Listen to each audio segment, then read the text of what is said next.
सत श्री अकाल। जगबाणी टीवी वेख रहे सारे ही दर्शकों का स्वागत। मैं हाँ रमनदीप सिंह सोढी।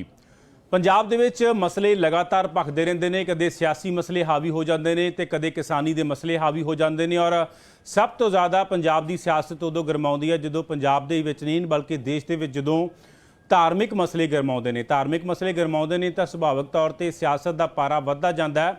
2007 तो लैके पंजाब का माहौल जिहड़ा है वो धार्मिक मसलों को लैके काफ़ी विवादित रहा है। और जेकर मैं ये गल कहां कि बीते समय के दौरान धार्मिक मसलों को लैके पंजाब का माहौल काफ़ी खराब भी होया, पर सब तो वड्डी त्रासदी है कि धार्मिक मसलों का नतीजा नहीं कोई निकलता, किसी सिरे या किसी अन्ने बन्ने नहीं लगते। हालांकि बहुत सारे सिख विद्वान, सिख बुद्धिजीव या फिर कई सिख शख्सियतों तो इलावा सरकारी तौर पर भी कई सियासतदान कोशिश करते हैं कि इन्होंने मसलों का हल हो जाए, पर हल निकलता दिसदा नहीं। कुछ अजिहा मसला साहिब श्री गुरु ग्रंथ साहिब जी की बेअदबी का मसला है जिसका हल हाले तक नहीं निकलिया। दो सरकारां बीत चलियां ने, अकाली दल के राज भी कुछ नहीं हो सकिया और कांग्रेस हमेशा ये गल करती रही कि अकालियां ने बेअदबी करवाई, अकाली इसलिए जिम्मेवार ने। चोणां भी लड़ियां गईयां, इलैक्शन भी जित ले गए, पर कांग्रेस के राज के भी हुण पौने 2 साल के करीब समा बाकी आ, पर हाले तक कांग्रेस भी किसी सिट्टे ते नहीं पहुँच सकी है। बहुत सारिया धार्मिक जथेबंदियां, सिख जथेबंदियां के वलों भी ये मसला चुकया गया, जिन्होंने एक बलजीत सिंह दादूवाल, जथेदार बलजीत सिंह दादूवाल ते ध्यान सिंह मंड भी शामिल सन। उन्होंने वलों बरगाड़ी का मोर्चा भी लंबा समा लगाया गया, पर हल फिर नहीं निकलिया। अज साडे नाल जथेदार बलजीत सिंह दादूवाल जिहड़े कि हाल ही कार्यकारी प्रधान बने ने हरियाणा सिख गुरुद्वारा प्रबंधक कमेटी के, वो साडे नाल जुड़े ने। लाइव इस वक्त उन्होंने असीं गलबात करांगे ते तमाम सवालों पर चर्चा भी करांगे। जथेदार साहब बहुत बहुत स्वागत तुहाडा। धन्यवाद जी सोढी साहब, तुहानू ते सारे ਸਰੋਤਿਆਂ ਨੂੰ वाहिगुरू जी का खालसा वाहिगुरू जी की फतेह जी। वाहिगुरू जी का खालसा वाहिगुरू जी की फतेह। दादूवाल साहब, सब तो पहला सवाल, दादूवाल साहब जदों भी तुसीं कोई एक्टिविटी करते हो तो चर्चा च बड़ा आउणे हो तुसीं। सवाल ये है कि हुण जदों तुसीं कार्यकारी प्रधान बने हो तो तमाम विरोधी धिरां ने और सिख बुद्धिजीवियों ने भी कह लो कि कंन चक लिया और वो कहते हैं कि जथेदार साहब नूं इहो जी की लोड़ पई सी कि पंजाब छड्ड के हुण दूसरे सूबे च जाके तो उत्थों की कमेटी के प्रधान बनना पिया। हालांकि पहलां तुसीं ये गल कहंदे सी कि मैनूं प्रधानगियां दी भुख नहीं है। देखो सोढी साहब, सब तो पहली गल तां इह है कि खालसा पंथ की सेवा जदों तो धर्म प्रचार प्रसार विच कर रहे हैं, पंथ के हर संघर्ष दे विच अपनी जिम्मेवारी समझ के भूमिका निभाई है ते खालसा पंथ ने बहुत वड्डा मान सन्मान बख्शिया। चाहे वो सरबत खालसा 2015 विच सीगा, उदों तख्त श्री दमदमा साहब के जथेदार अनाउंस किया सरबत खालसा ने, ਤਾਂ ਹੁਣ ਜਿਹੜਾ ਸੀਗਾ ਕਾਰਜਕਾਰੀ ਪ੍ਰਧਾਨ ਹਰਿਆਣਾ ਸਿੱਖ ਗੁਰਦੁਆਰਾ ਪ੍ਰਬੰਧਕ ਕਮੇਟੀ ਦਾ ਜਰਨਲ ਹਾਊਸ ਨੇ ਜਿਹੜਾ ਮੈਨੂੰ ਅਨਾਉਂਸ ਕੀਤਾ। ਤੇ ਵੱਡੀਆਂ ਸੇਵਾਵਾਂ ਨੇ, ਅਸਲ ਜਦੋਂ ਵੱਡੀਆਂ ਸੇਵਾਵਾਂ ਪੰਥ ਕੌਮ ਕਿਸੇ ਨੂੰ ਬਖਸ਼ਦੀ ਆ ਤੇ ਉਹਦੀ ਚਰਚਾ ਤਾਂ ਹੁੰਦੀ ਆ ਸੋਢੀ ਸਾਹਿਬ। ਬਾਕੀ ਰਿਹਾ ਮੇਰਾ ਕਾਰਜ ਖੇਤਰ ਜਿਹੜਾ ਵਾ, ਇਹ ਨਹੀਂ ਹੈ ਕਿ ਮੈਂ ਪੰਜਾਬ ਛੱਡ ਕੇ ਹਰਿਆਣਾ 'ਚ ਚਲੇ ਗਿਆ। ਮੈਂ ਹਰਿਆਣੇ 'ਚ ਰਹਿੰਦਿਆਂ ਧਰਮ ਪ੍ਰਚਾਰ ਜਿਹੜਾ ਸੀਗਾ ਉਹ ਪੰਜਾਬ ਵਿੱਚ ਵੀ ਕੀਤਾ, ਕਿਉਂਕਿ ਮੇਰਾ ਜਿਹੜਾ ਹੈੱਡਕੁਆਟਰ ਗੁਰਦੁਆਰਾ ਸ਼੍ਰੀ ਗੁਰੂ ਗ੍ਰੰਥ ਸਾਹਿਬ ਦਾਦੂ ਸਾਹਿਬ ਹੈ, ਡਿਸਟ੍ਰਿਕਟ ਸਿਰਸਾ ਵਿੱਚ ਪੈਂਦਾ, ਹਰਿਆਣਾ ਸਟੇਟ ਵਿੱਚ। ਇਹ ਉਹ ਪੰਜਾਬੀ ਬੋਲਦਾ ਇਲਾਕਾ ਜਿਹੜਾ 1966 ਵੇਲੇ ਪੰਜਾਬ ਤੋਂ ਵੱਖਰਾ ਹੋ ਗਿਆ। ਡੱਬ ਵਾਲੀ ਤੋਂ ਲੈ ਕੇ ਪਾਣੀਪਤ ਕਰਨਾਲ ਤੱਕ ਸਾਰੀ ਪੰਜਾਬੀ ਬੈਲਟ ਆ, ਪੰਜਾਬੀ ਬੋਲਦਾ ਇਲਾਕਾ। ਪੰਜਾਬ ਤੋਂ ਬਾਅਦ ਸਭ ਤੋਂ ਵੱਡੀ ਗਿਣਤੀ 'ਚ ਜੇ ਸਿੱਖ ਵੱਸਦੇ ਆ ਸਟੇਟ ਭਾਰਤ ਦੀ ਤੇ ਉਹ ਹਰਿਆਣੇ 'ਚ ਆ। ਇਸ ਕਰਕੇ ਮੇਰਾ ਕਾਰਜ ਖੇਤਰ ਪੰਜਾਬ ਵੀ ਰਿਹਾ ਤੇ ਹਰਿਆਣਾ ਵੀ ਰਿਹਾ। ਵੈਸੇ ਮੈਂ ਵਰਲਡ ਵਾਈਡ ਜੇ ਭਾਰਤ ਦੀਆਂ ਸਟੇਟਾਂ ਦੀ ਗੱਲ ਕਰੀਏ, ਮੈਂ ਬੰਬੇ ਵੀ ਔਰ ਦਿੱਲੀ ਵੀ ਔਰ ਇਸੇ ਤਰ੍ਹਾਂ ਯੂਪੀ ਵਿੱਚ ਵੀ, ਰਾਜਸਥਾਨ ਵਿੱਚ ਵੀ ਧਰਮ ਪ੍ਰਚਾਰ ਕੀਤਾ, ਉੱਤਰਾਖੰਡ 'ਚ ਵੀ ਕੀਤਾ, ਜੰਮੂ ਵੀ ਗਿਆ ਵਾਂ ਧਰਮ ਪ੍ਰਚਾਰ 'ਚ। ਪਰ ਵਿਦੇਸ਼ਾਂ ਦੇ ਅੰਦਰ ਵੀ ਅਮਰੀਕਾ ਨੂੰ ਛੱਡ ਕੇ ਜਿਵੇਂ ਕੈਨੇਡਾ ਤੋਂ ਲੈ ਕੇ ਨਿਊਜ਼ੀਲੈਂਡ ਤੱਕ ਤਕਰੀਬਨ ਕੰਟਰੀਆਂ ਦੇ ਵਿੱਚ ਧਰਮ ਪ੍ਰਚਾਰ ਲਈ ਪਿਛਲੇ 20 ਸਾਲਾਂ ਤੋਂ ਗਿਆ। ਤਾਂ ਮੇਰਾ ਕਾਰਜ ਖੇਤਰ ਪੂਰਾ ਸੰਸਾਰ ਹੈ, ਇਕੱਲਾ ਹਰਿਆਣਾ ਜਾਂ ਪੰਜਾਬ ਨਹੀਂ ਹੈ।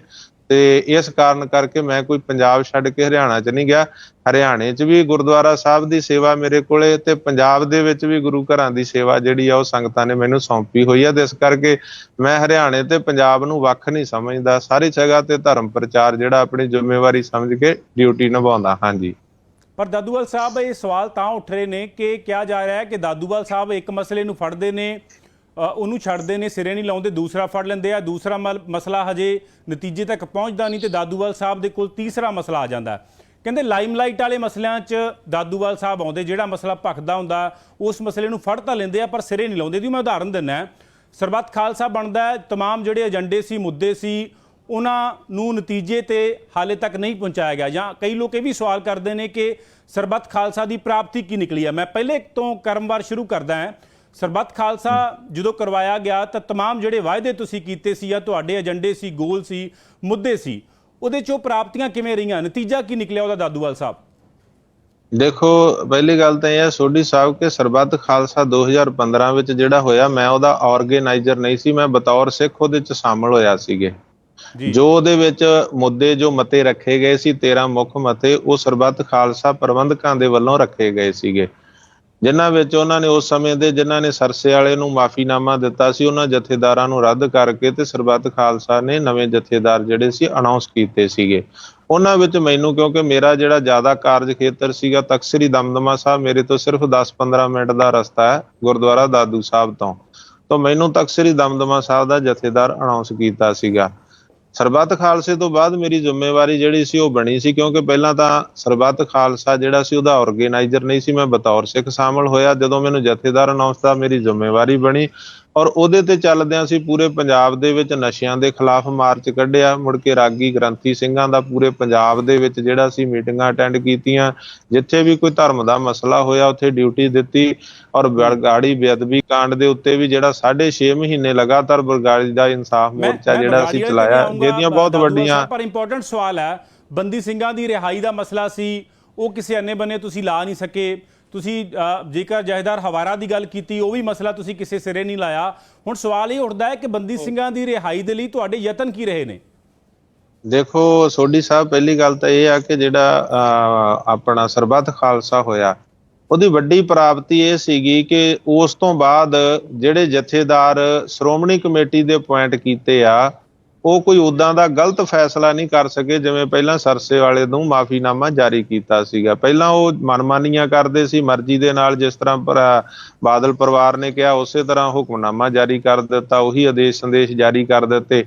ਪਰ ਉਸ ਤੋਂ ਬਾਅਦ ਇਹ ਹੋਇਆ ਜਦੋਂ ਪੈਰਲਲ ਜਥੇਦਾਰ ਕੌਮ ਨੇ ਖੜੇ ਕਰ ਦਿੱਤੇ, ਜਿਨ੍ਹਾਂ ਨੂੰ ਤੁਸੀਂ ਮਤਵਾਜੀ ਜਥੇਦਾਰ ਵੀ ਲਫ਼ਜ਼ ਵਰਤਦੇ ਆ, ਤਾਂ ਉਹਨਾਂ ਜਥੇਦਾਰਾਂ ਦੇ ਹੁੰਦਿਆਂ ਉਹ ਫਿਰ ਕੋਈ ਗਲਤ ਫੈਸਲਾ ਨਹੀਂ। ਉਹਨਾਂ ਨੂੰ ਇਸ ਗੱਲ ਦਾ ਜਿਹੜਾ ਸੀ ਮਨ ਦੇ ਵਿੱਚ ਹਮੇਸ਼ਾ ਖਿਆਲ ਰਹਿੰਦਾ ਸੀ ਕਿ ਜੇਕਰ ਅਸੀਂ ਕੋਈ ਗਲਤ ਫੈਸਲਾ ਲਿਆ ਤਾਂ ਸਰਬੱਤ ਖਾਲਸਾ ਜਥੇਦਾਰ ਵੀ ਕੌਮ ਨੇ ਥਾਪੇ ਹੋਏ ਆ। ਇਹ ਵੱਡੀ ਪ੍ਰਾਪਤੀ ਮੈਂ ਸਮਝਦਾ ਸਰਬੱਤ ਖਾਲਸਾ ਦੀ ਸੀ ਕਿ ਉਹ ਉਦੋਂ ਬਾਅਦ ਉਹ ਕੋਈ ਗਲਤ ਫੈਸਲਾ ਨਹੀਂ ਕਰ ਸਕੇ ਉਦੋਂ ਬਾਅਦ। ਔਰ ਇਸ ਦੇ ਵਿੱਚ ਜਿਹੜਾ ਬੰਦੀ ਸਿੰਘਾਂ ਦੀ ਰਿਹਾਈ ਦੀ ਗੱਲ, ਬਰਗਾੜੀ ਦਾ ਮੋਰਚਾ ਬੇਅਦਬੀ ਦੇ ਦੋਸ਼ੀਆਂ ਦੀ ਗ੍ਰਿਫਤਾਰੀ ਲਈ ਲੱਗਿਆ ਸੀ। ਅੱਜ ਬੇਅਦਬੀ ਦੇ ਦੋਸ਼ੀ ਉਸ ਵੇਲੇ ਫੜੇ ਗਏ ਸੀ, ਪਰ ਜਾਂਚ CBI ਕੋਲੇ ਹੋਣ ਕਰਕੇ ਉਹਨਾਂ ਦੀ ਗ੍ਰਿਫਤਾਰੀ ਉਹਦੇ 'ਚ ਨਹੀਂ ਸੀ ਪਈ, ਜਿਹੜੀ ਕਿ ਹੁਣ ਗ੍ਰਿਫਤਾਰੀ ਉਹਨਾਂ ਦੀ ਪਈ ਆ। ਦੂਸਰਾ, ਜਿਹੜੀ ਅਣਪਛਾਤੀ ਪੁਲਿਸ ਸੀ ਜਿਨ੍ਹਾਂ ਨੇ ਸਿੰਘਾਂ ਨੂੰ ਸ਼ਹੀਦ ਕੀਤਾ ਸੀਗਾ ਬਾਈਬਲ ਦੇ ਵਿੱਚ, ਉਹਨਾਂ ਤੇ ਬਕਾਇਦਾ 22 ਨੇਮ ਪਰਚਾ ਦਰਜ ਹੋ ਗਿਆ, ਉਹਨਾਂ ਦੀ ਗ੍ਰਿਫਤਾਰੀ ਹੋਈ। ਇਸੇ ਤਰ੍ਹਾਂ ਜਿਹੜਾ ਸੀਗਾ ਬੰਦੀ ਸਿੰਘਾਂ ਦੀ ਰਿਹਾਈ ਵਾਸਤੇ ਜਿਹੜਾ ਸੀਗਾ ਜਾਂ ਜੇਲ੍ਹ ਤਬਦੀਲੀ ਵਾਸਤੇ ਮੁੱਖ ਮੰਤਰੀ ਪੰਜਾਬ ਨੇ ਚਿੱਠੀਆਂ ਵੀ ਲਿਖੀਆਂ ਸੀਗੀਆਂ ਔਰ ਉਹਨਾਂ ਨੇ ਆ ਕੇ ਵਾਅਦਾ ਕੀਤਾ ਸੀ 9 ਦਸੰਬਰ ਨੂੰ 2 ਮੰਤਰੀ 3 MLA ਸਰਕਾਰ ਦੇ ਵੱਲੋਂ ਆਏ ਤੇ ਉਹਨਾਂ ਨੇ ਅਨਾਉਂਸ ਕੀਤਾ ਸੀਗਾ ਕਿ ਅਸੀਂ ਗੁਰੂ ਗ੍ਰੰਥ ਸਾਹਿਬ ਨੂੰ ਕਰਕੇ ਕਹਿੰਦੇ ਆ ਕਿ ਜੇਕਰ ਅਸੀਂ ਜੋ ਵਾਅਦੇ ਕਰ ਰਹੇ ਹਾਂ ਪੂਰੇ ਨਾ ਕਰੀਏ ਤੇ ਗੁਰੂ ਗ੍ਰੰਥ ਸਾਹਿਬ ਸਾਨੂੰ ਵੀ ਨਾ ਬਖਸ਼ਣ। ਉਹਨਾਂ ਨੇ ਜਿਹੜੇ ਵਾਅਦੇ ਕੀਤੇ ਸੀ, ਹੁਣ ਇਹ ਤਾਂ ਜਵਾਬ ਸਰਕਾਰ ਦੇ ਸਕਦੀ ਆ ਨਾ ਕਿ ਉਹ ਵਾਅਦਿਆਂ ਤੋਂ ਕਿਉਂ ਭੱਜ ਰਹੀ ਹੈ ਜਾਂ ਉਹਨਾਂ ਵਾਅਦਿਆਂ ਤੇ ਕਿੰਨਾ ਕੁ ਕੰਮ ਕੀਤਾ ਵਾ। ਬੰਦੀ ਸਿੰਘਾਂ ਵਾਸਤੇ ਤੁਸੀਂ ਦੇਖੋ, ਭਾਈ ਗੁਰਦੀਪ ਸਿੰਘ ਖਹਿੜਾ ਦੀ ਰਿਹਾਈ ਵਾਸਤੇ ਕਰਨਾਟਕ ਦੇ ਮੁੱਖ ਮੰਤਰੀ ਨੂੰ ਚਿੱਠੀ ਲਿਖ ਦਿੱਤੀ ਸੀ ਕੈਪਟਨ ਅਮਰਿੰਦਰ ਸਿੰਘ ਮੁੱਖ ਮੰਤਰੀ ਪੰਜਾਬ ਨੇ। ਭਾਈ ਹਰਨੇਕ ਸਿੰਘ ਭੱਪ ਦੀ ਜੈਪੁਰ ਜੇਲ੍ਹ ਰਾਜਸਥਾਨ ਤੋਂ ਜੇਲ੍ਹ ਤਬਦੀਲੀ ਪੰਜਾਬ 'ਚ ਕਰਨ ਵਾਸਤੇ ਚਿੱਠੀ ਲਿਖ ਦਿੱਤੀ ਸੀ। ਬਾਕੀਆਂ ਦਾ ਵੀ ਉਹਨਾਂ ਨੇ ਵਾਅਦਾ ਕੀਤਾ ਸੀਗਾ ਕਿ ਅਸੀਂ ਜਿਹੜਾ ਜਿਨ੍ਹਾਂ ਦੀਆਂ ਵੀ ਸਜ਼ਾਵਾਂ ਪੂਰੀਆਂ ਹੋ ਚੁੱਕੀਆਂ ਉਹਨਾਂ ਦੀ ਰਿਹਾਈ ਕਰਾਂਗੇ। ਪਰ ਜੇ ਇਹਦੇ ਤੋਂ ਭੱਜੀ ਆ ਤਾਂ ਸਰਕਾਰ ਭੱਜੀ ਆ। ਸਰਕਾਰ ਨੂੰ ਚਾਹੀਦਾ ਇਸ ਗੱਲ ਦਾ ਜਵਾਬ ਦੇਵੇ ਤੇ ਤਾਂ ਹੀ ਅਸੀਂ ਦੁਬਾਰਾ ਜਿਹੜਾ ਹੈਗਾ ਸਰਗਰਮੀਆਂ, ਭਾਵੇਂ ਲੋਕਡਾਊਨ ਦੀਆਂ ਕੁਝ ਸਾਡੇ ਸਾਹਮਣੇ ਪ੍ਰੋਬਲਮਾਂ ਨੇ, ਪਰ ਅਸੀਂ ਜਿਵੇਂ ਮਲਕੇ ਦੇ ਵਿੱਚ ਸਮਾਗਮ ਕੀਤਾ, ਫਿਰ ਬਰਗਾੜੀ 'ਚ ਸਿੱਖ ਜਥੇਬੰਦੀਆਂ ਨੇ ਪੁਤਲੇ ਫੂਕੇ ਆ ਸਰਕਾਰ ਦੇ, ਕਿ ਉਹ ਦੁਬਾਰਾ ਸਰਕਾਰ ਤੇ ਪ੍ਰੈਸ਼ਰ ਬਿਲਡ ਕਰ ਰਹੇ ਆ ਕਿ ਜੋ ਵਾਅਦੇ ਕੀਤੇ ਸੀਗੇ ਉਹਨਾਂ ਵਾਅਦਿਆਂ ਨੂੰ ਸਰਕਾਰ ਨਿਭਾਵੇ।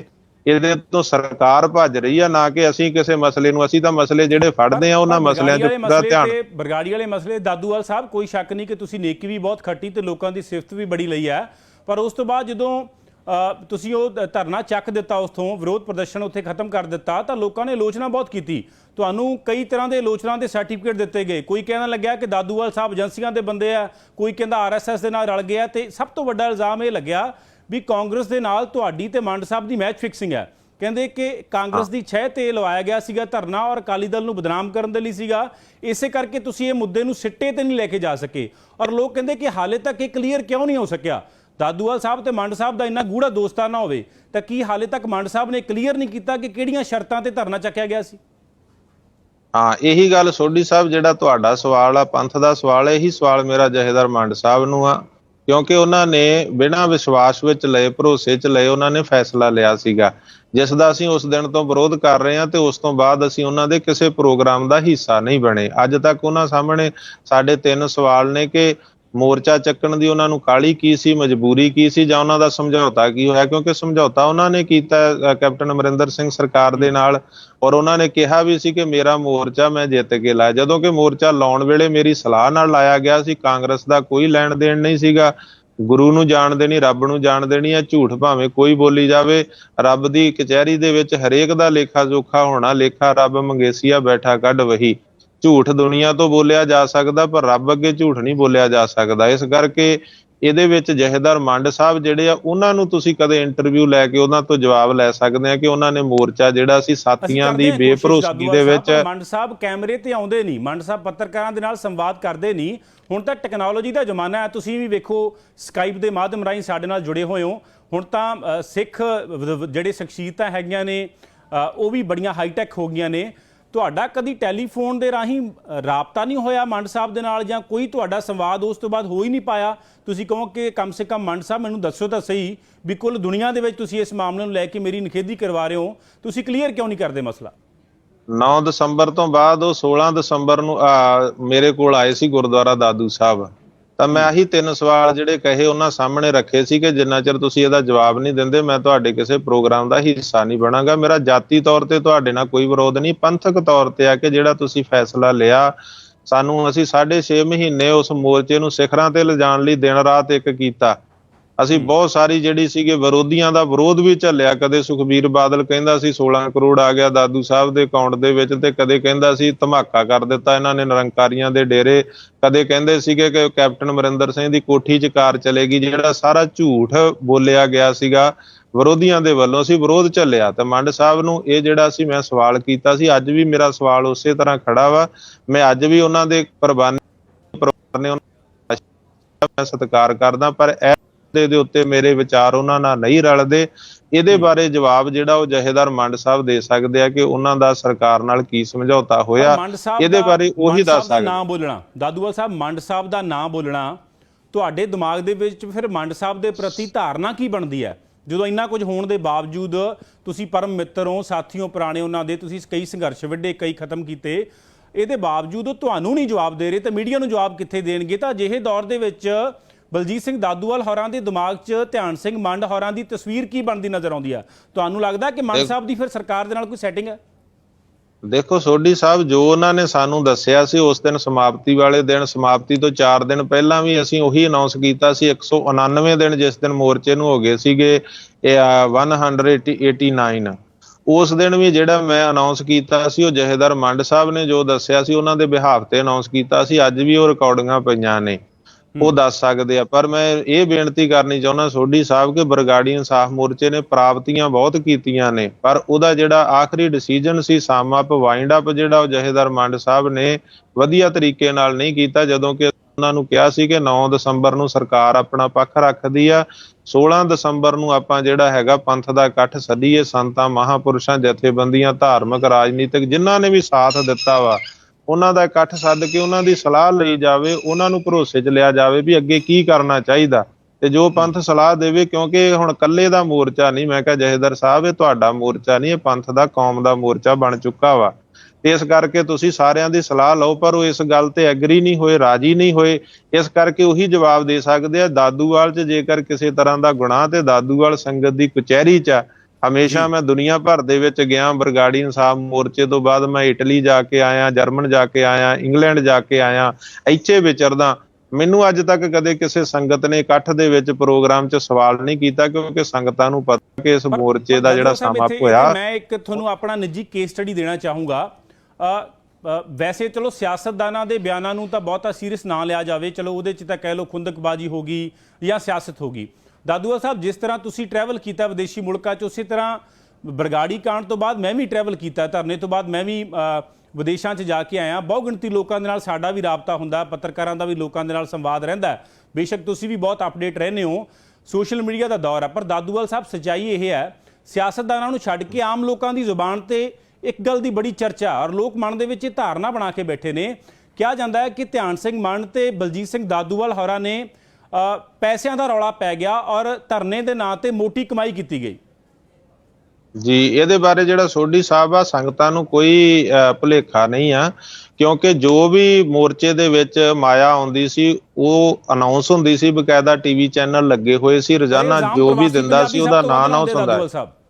ਨਹੀਂ, ਸੁਣ ਲਓ ਮੇਰੀ ਗੱਲ ਸੋਢੀ ਸਾਹਿਬ, ਕਿ ਉਹ ਅਨਾਉਂਸ ਹੁੰਦਾ ਸੀ, ਬਕਾਇਦਾ ਲਾਈਵ ਜਾਂਦਾ ਸੀ ਤੇ ਬਕਾਇਦਾ ਜਥੇਦਾਰ ਮੰਡ ਸਾਹਿਬ ਕੋਲੇ ਰਜਿਸਟਰ ਲੱਗਾ ਸੀ। ਜਿਸ ਵੀ ਵੀਰ ਨੇ ਹਿਸਾਬ ਲੈਣਾ, ਜਥੇਦਾਰ ਮੰਡ ਸਾਹਿਬ ਆਖਰੀ ਦਿਨ ਸਟੇਜ ਤੇ ਅਨਾਉਂਸ ਵੀ ਕਰਕੇ ਗਏ ਸੀਗੇ ਤੇ ਉਹਨਾਂ ਨੇ ਇਹ ਵੀ ਕਿਹਾ ਸੀ ਕਿ ਇੱਥੋਂ ਜਥੇਦਾਰ ਮੰਡ ਅਜਨਾਲਾ ਸਾਹਿਬ ਨੇ ਜਾਂ ਜਥੇਦਾਰ ਦਾਦੂਵਾਲ ਨੇ ਜਾਂ ਕਿਸੇ ਸਿੱਖ ਜਥੇਬੰਦੀ ਨੇ ਗੱਡੀਆਂ 'ਚ ਤੇਲ ਪਾਉਣ ਲਈ ਵੀ 10 ਰੁਪਈਏ ਮੋਰਚੇ 'ਚੋਂ ਨਹੀਂ ਲਏ। ਜੋ ਪੈਸੇ ਆਏ ਆ ਉਹ ਮੇਰੇ ਕੋਲ ਆ ਤੇ ਆ ਉਹਦਾ ਹਿਸਾਬ ਕਿਤਾਬ ਆ।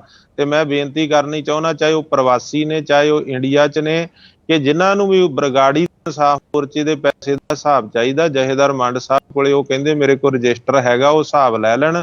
ਮੈਂ ਆਪਣੇ ਵੱਲੋਂ ਕਹਿਣਾ ਚਾਹੁੰਦਾ ਕਿ ਜਿਹਨੇ ਮੈਨੂੰ ਕਿਸੇ ਨੇ ਚੈੱਕ ਭੇਜਿਆ ਜਾਂ ਮੈਨੂੰ ਕੋਈ ਕਿਸੇ ਨੇ ਮਦਦ ਭੇਜੀ ਆ, ਉਹ ਮੇਰੇ ਕੋਲ ਹਿਸਾਬ ਲੈ ਸਕਦਾ। ਮੈਂ ਖੁੱਲੇ ਤੌਰ ਤੇ ਚੈਲੰਜ ਕਰਦਾ, ਤੁਸੀਂ ਜਗ ਬਾਣੀ ਤੇ ਕਿਸੇ ਨੂੰ ਲੈ ਲਓ।